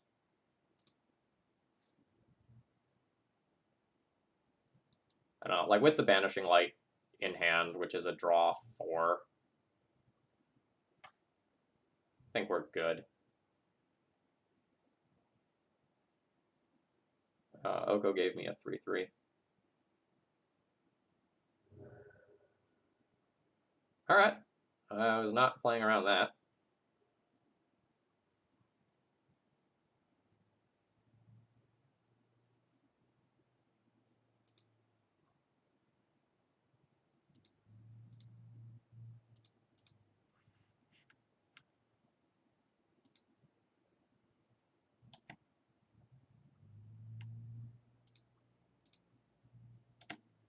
Still remove Oko because it's an absurd magic card. And then let's just get a Destiny Spinner. It represents death soon.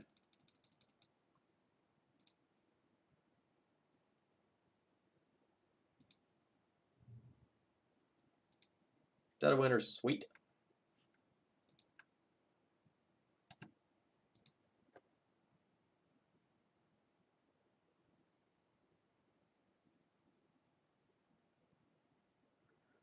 Yeah, I'm recording a podcast episode Tuesday where we'll talk about the set. And then our sub goal for today was me doing a set review. So I will spend some time with some spreadsheets, looking over the cards, and try to write up some more meaningful thoughts.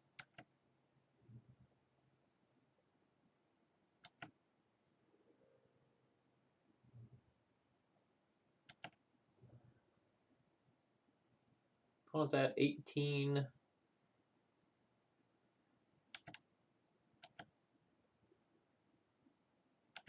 think I want to keep my Sterling Grove, keep my Destiny Spinner alive, so I don't think I want to sack this now.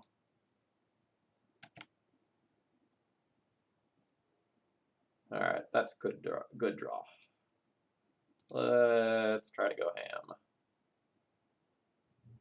Starts with an Elephant Grass.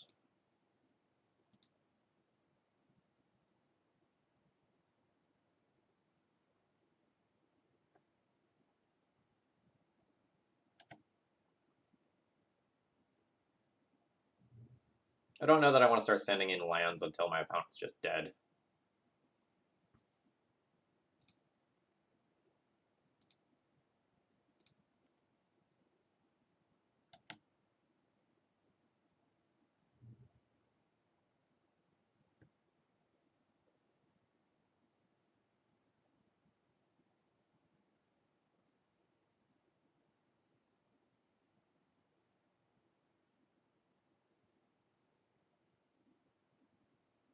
You can still mill your opponent out. You can hit him with a Doomwake Giant. I've got options.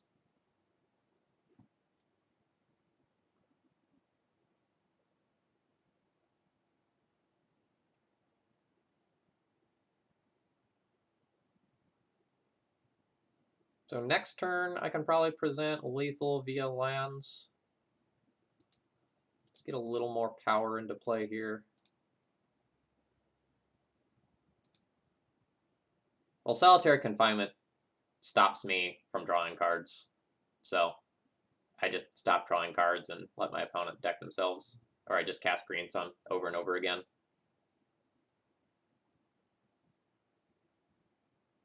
Don't get Spinner, you play in a snap. Sure, that's fair.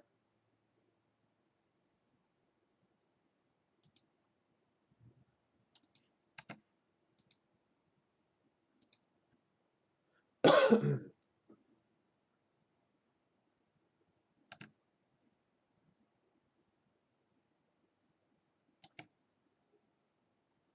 not conceptually used to playing around Snap Dead of Winter.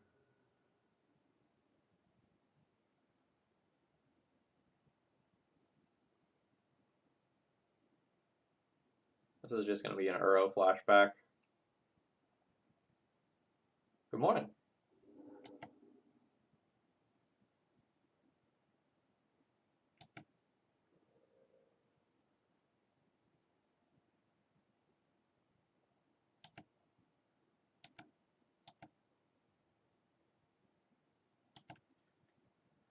Okay, so I have 10 enchantments, and this costs 4 to activate, but 5, like, kind of counting the land as well that needs to attack. So, like, this is 1 activation. This is 1, 2, 3, 4, 5. This is a second activation. So that's 20 damage coming in, but my opponent can block all of that. So I need to be thinking about whether or not I want to sacrifice the Sterling Grove. No, it does not untap the land.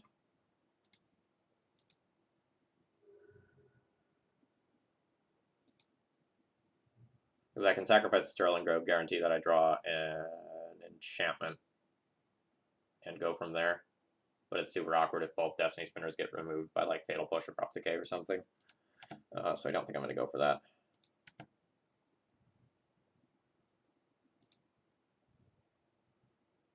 That also puts me down 1 enchantment. That's okay.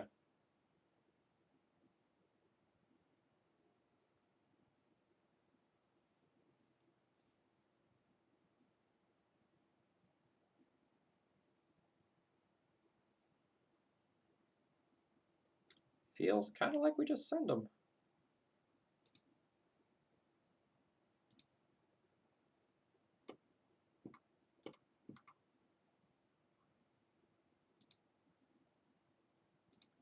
One of these forests is newly controlled.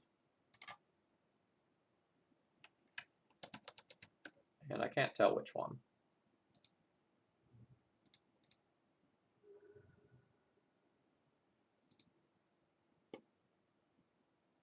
Okay, it does. Alright, so that part's irrelevant.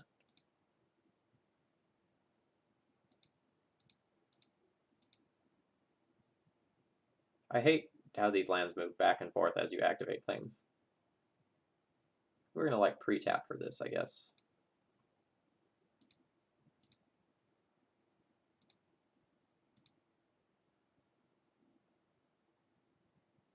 So 1, 2. I could make it 3, 4, but then I don't have an additional mana.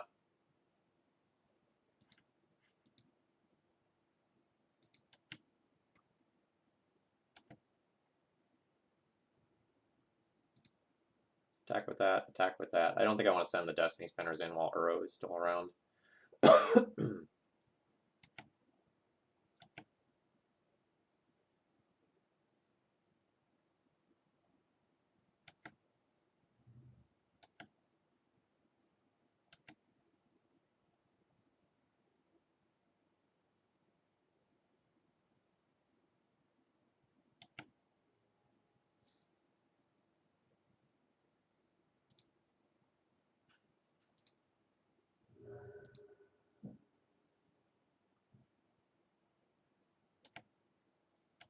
And I don't think I want to play any of these cards out here.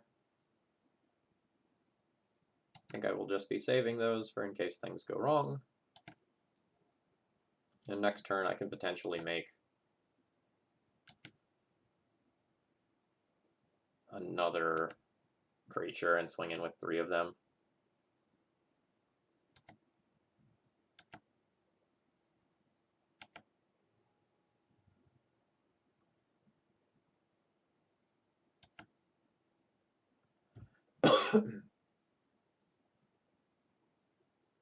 Opponent needs another Dead of Winter or Snapcaster Mage.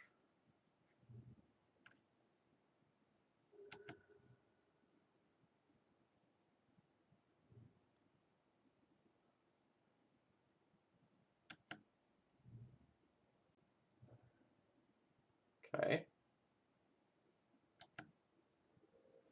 My Trampley boys are still very much getting there.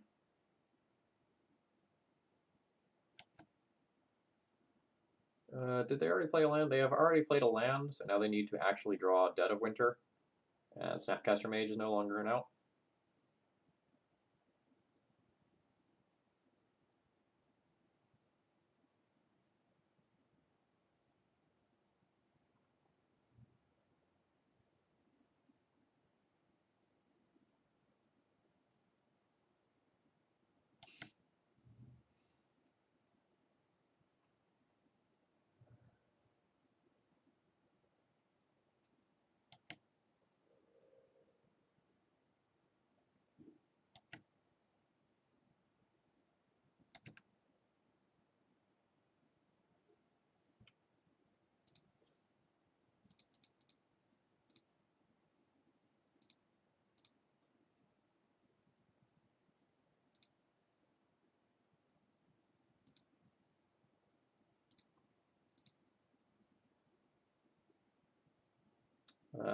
Yep.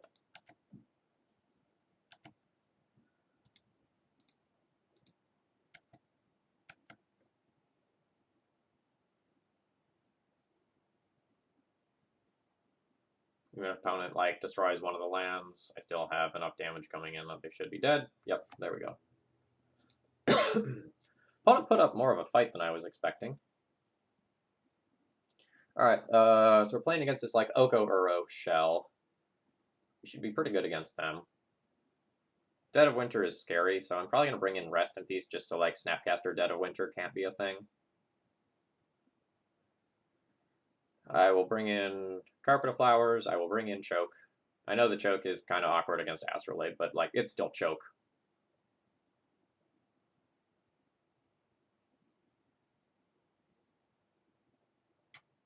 and will consider Sacrosanctum Oblivion Ring as well. Like, kind of put this into the maybe pile.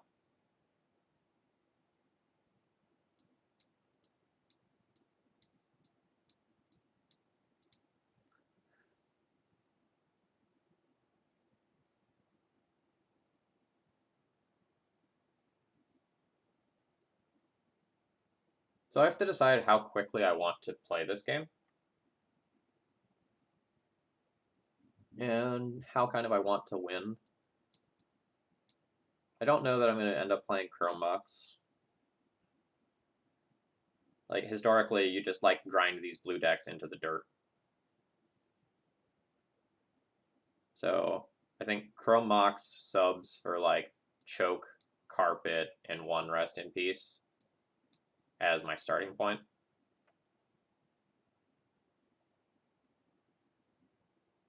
And, like, then I want to decide, like, do I want to keep Doomwake Giants for Ice Fangs? I think the answer is yes. Do I still want to have access to Solitary Confinement to lock down my opponent in, like, weird, they've gotten ahead with Oko scenarios? I don't know that I need it.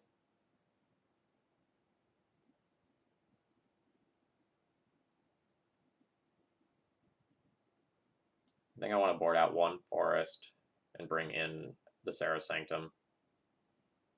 I definitely want this other Rest in Peace, and then the Oblivion Ring is kind of whatever. No, I'm not playing Oof. Oof isn't an enchantment. And I think shutting off Astrolabe is not that important.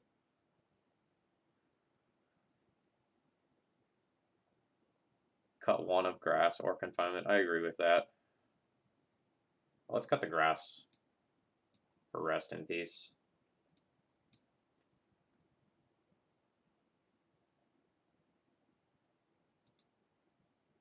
Like, Elephant Grass most of the time is just going to be a 1-mana cycler. Whereas, like, Solitary Confinement can potentially be a win condition.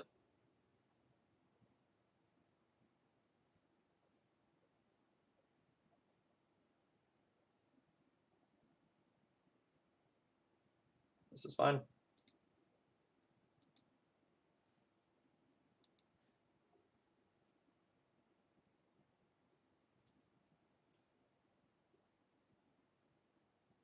O-Ring might be better than Green Sun Zenith 4 because they have Plague Engineer. Yeah, I could buy that.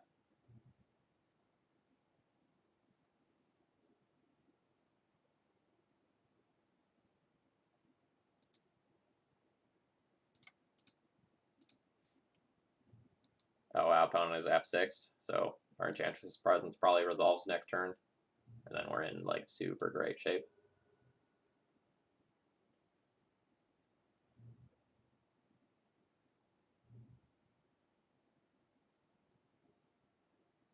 Okay. Cool.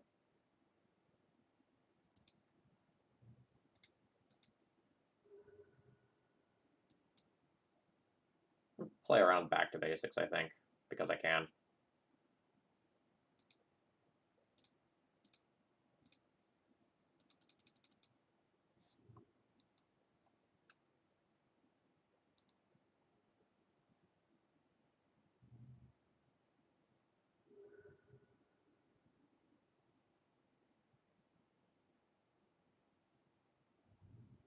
I think it's a fine card to decide in.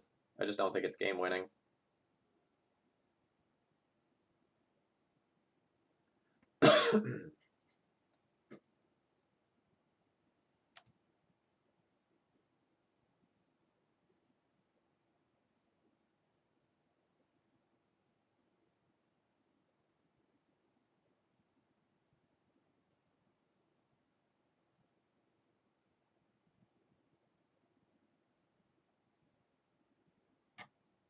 I think I'm just going to do this and take some early damage.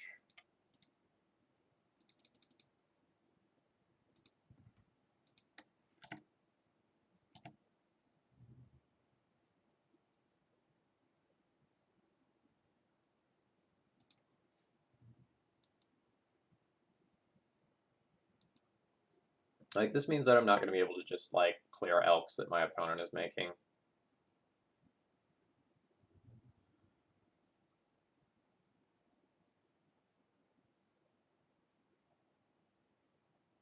Like it's already prevented me from playing one card and drawing two cards. So like their Deafening Silence has already gotten enough value to be a justifiable card.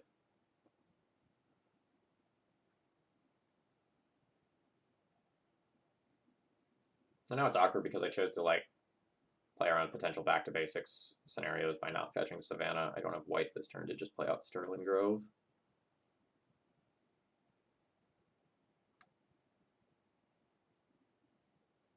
And I want to play like Sterling Grove into Green Sun.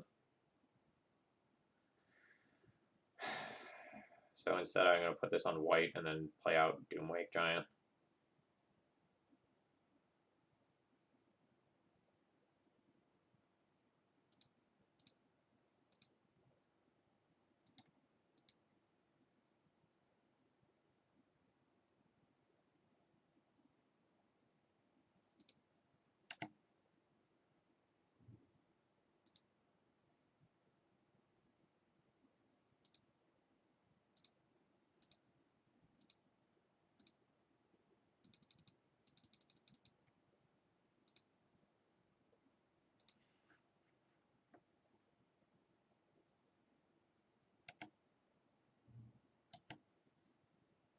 Okay, Serra Sanctum is an awesome draw.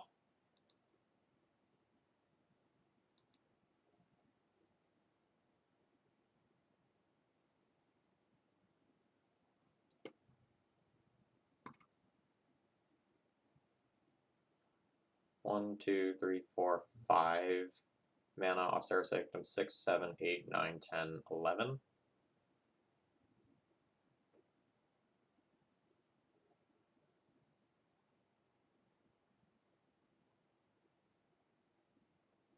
I can just start attacking with lands if I want, but it's awkward because of Icefang Coatl. So is there anything I want to do about that first? Like, do I want to spend a turn playing Sterling Grove?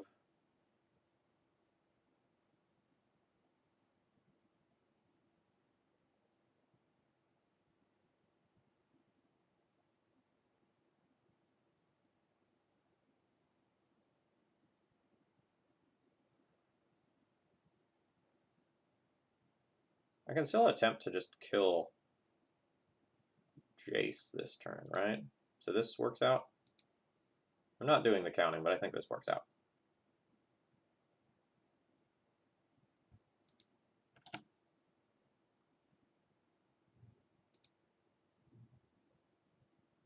Yeah, this works out.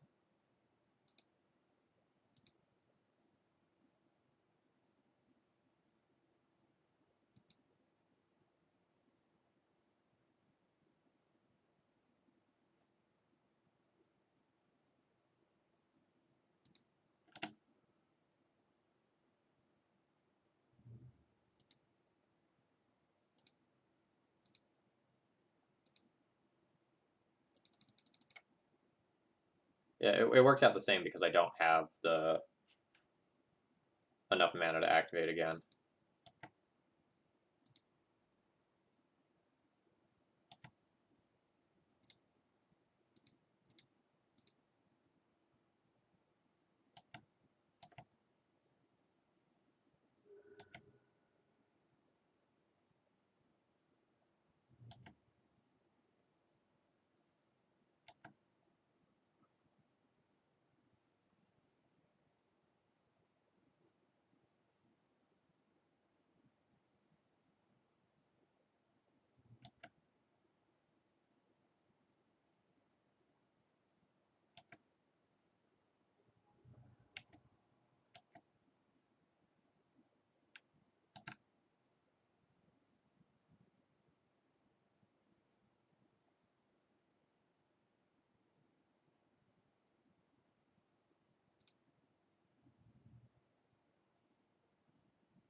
The whole like discarding evaluation is kind of wonky because of Deafening Silence plus Oko.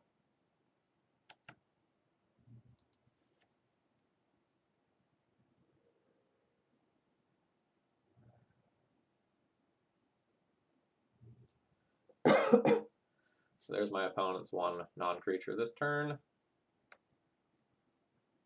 So now I bully them. 1, 2, 1, 2, 3, 4, 5, 6 as of right now. Are they dead?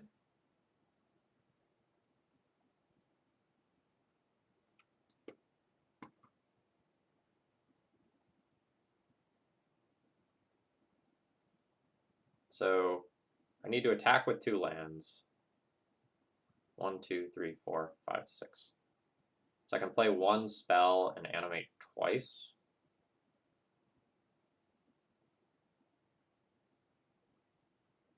Or can I end up animating 3 times? No, I can't. Like, green is the limiting factor there. 1. Yeah, so like the issue is like tapping Sarah taps 2 of my lands, and I have to tap. Or maybe it works. So I need to tap 3 lands since this is on white in order to get that. So that's these. So that would be 12 total mana to animate these plus my next land drop. So it's 1, 2, 3, 4, 5, 6, 7, 8, 9, 10.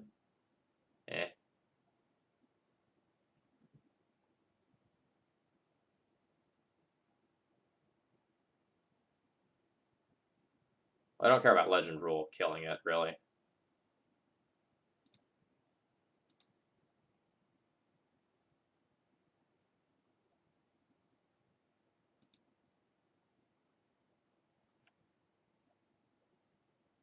I'm going to take that as my 1 non-creature.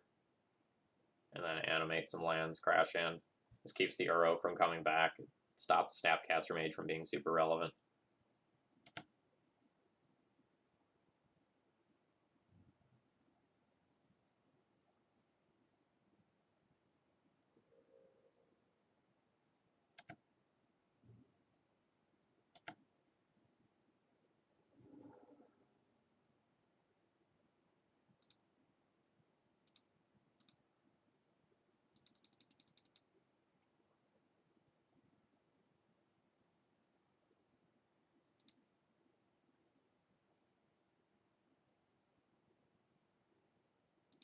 Does it work now that I played another enchantment?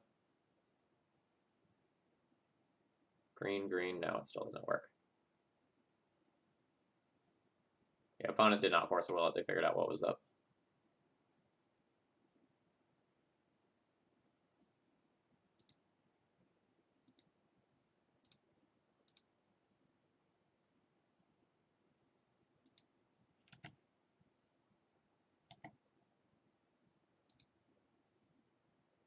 Attack you. Attack you. Thanks for sticking around.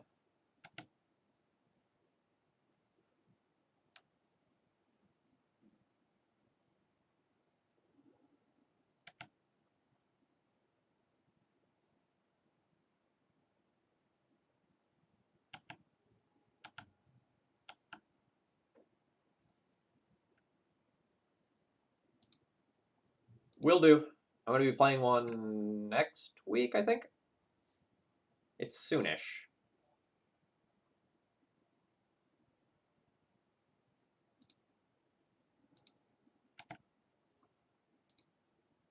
Scotters, thank you very much for following.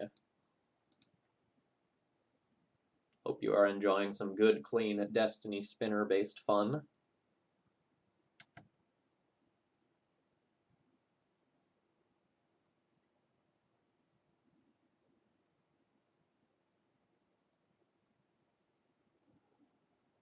So I have a Green Sun for another Destiny spinner if my opponent happens to kill this one somehow. That would also be like involving bouncing the Sterling Grove.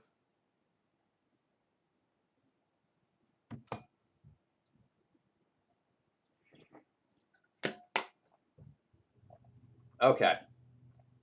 So we took 1 match down today.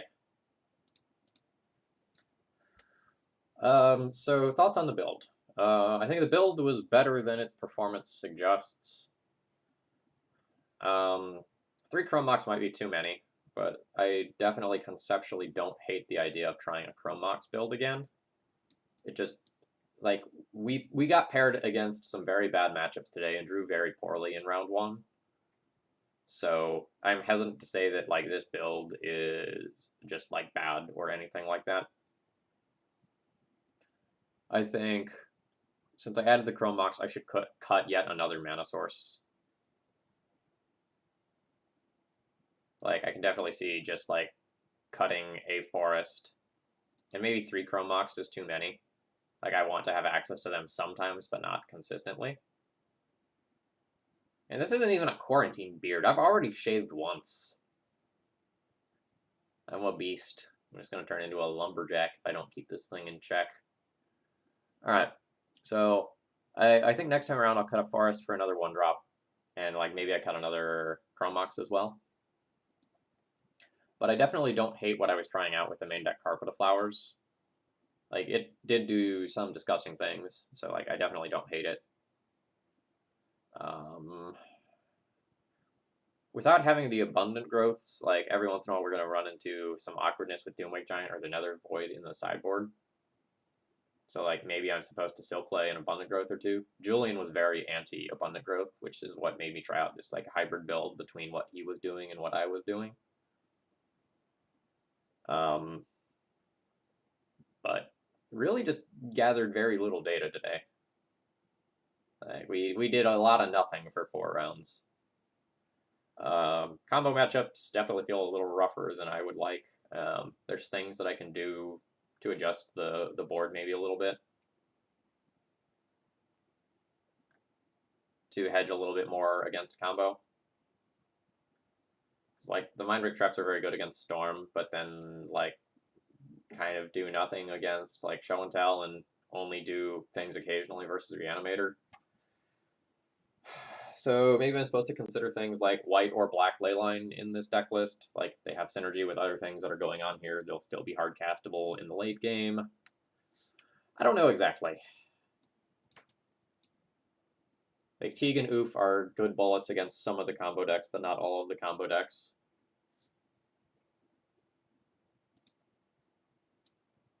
I will be messing around with this more. I think the deck list is far better than what I saw today.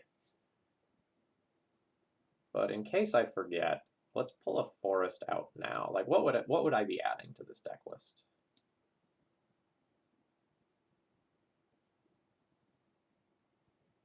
I don't know. I'm going to pull out 1 forest just as a reminder that I need to add in 1 card, and I'll figure that out later. Wait, is your Karn's Garage a Strawberry Shortcake build? I don't remember. It was some sort of Karn deck. Oh yeah, it was Dak Faden, Karn, Painter, Grindstone, Liquid Metal Coating. That one's coming up. I think it's still at least a week out, but it's on the horizon. We got some fun things coming up. So let me look at my queue real quick. Let's pull that up. So I have a dealer's choice stream where I get a freebie to play whatever I want. Someone just donated to say, hey, play whatever you want. I have the Witch House Enchantress version, the Living Wish version coming up. I've got the Primeval Titan ramp deck coming up. And then another updated version of the Red-White Prison deck. And at some point in the next week, I'll put together an Ikoria stream that will probably be between 1 and 2 hours, where we'll just, like, go and talk about all the new cards in detail. I'll try to keep it distinct from whatever I do with the podcast. So I won't do that as my Monday night stream, or my Monday stream for sure. But that's what's coming up. So I'll probably save the Dealer's Choice stream for after Ikoria comes out. So this next week, I'll probably be looking at playing these 3 decks and then doing a spoiler discussion stream. And then the following week, we'll probably be looking at these decks. So I'm happy that I got the queue down to a much more reasonable size. So now we're going to be looking at, like, 2 weeks instead of closer to a month. So super happy about that. Someone also donated for me to make a Snowco primer. So that's something that I'm going to have to work on. That'll be coming out within 2 weeks. I'm going to try to do it sooner rather than later because like Ikoria will shake things up quite a bit. So I'll try to kind of talk about that to the best of my ability. And we'll see how it goes. All right. I think that's all I've got for you today. Kind of a shortish stream. Yeah, I'll post in the Enchantress group again to make sure I get you all there. Folks, thank you very much for following and subscribing today. You know, got 5 subs today, handful of followers. Very much appreciate it. What is last rites? I don't remember. Oh, this was the discard deck. It is a Vengevine, Goblin Lore, Hollow One, Gurmag Angler deck. It is a beautiful pile of jank. That one will be fun. So thank you all. If you enjoy Legacy and you're not following already, please consider doing so. I'm going to just host someone randomly from the recommended channels here. How about Harry MTG? I don't know what you're playing, friend, but enjoy some viewers. Have a great rest of the day, folks.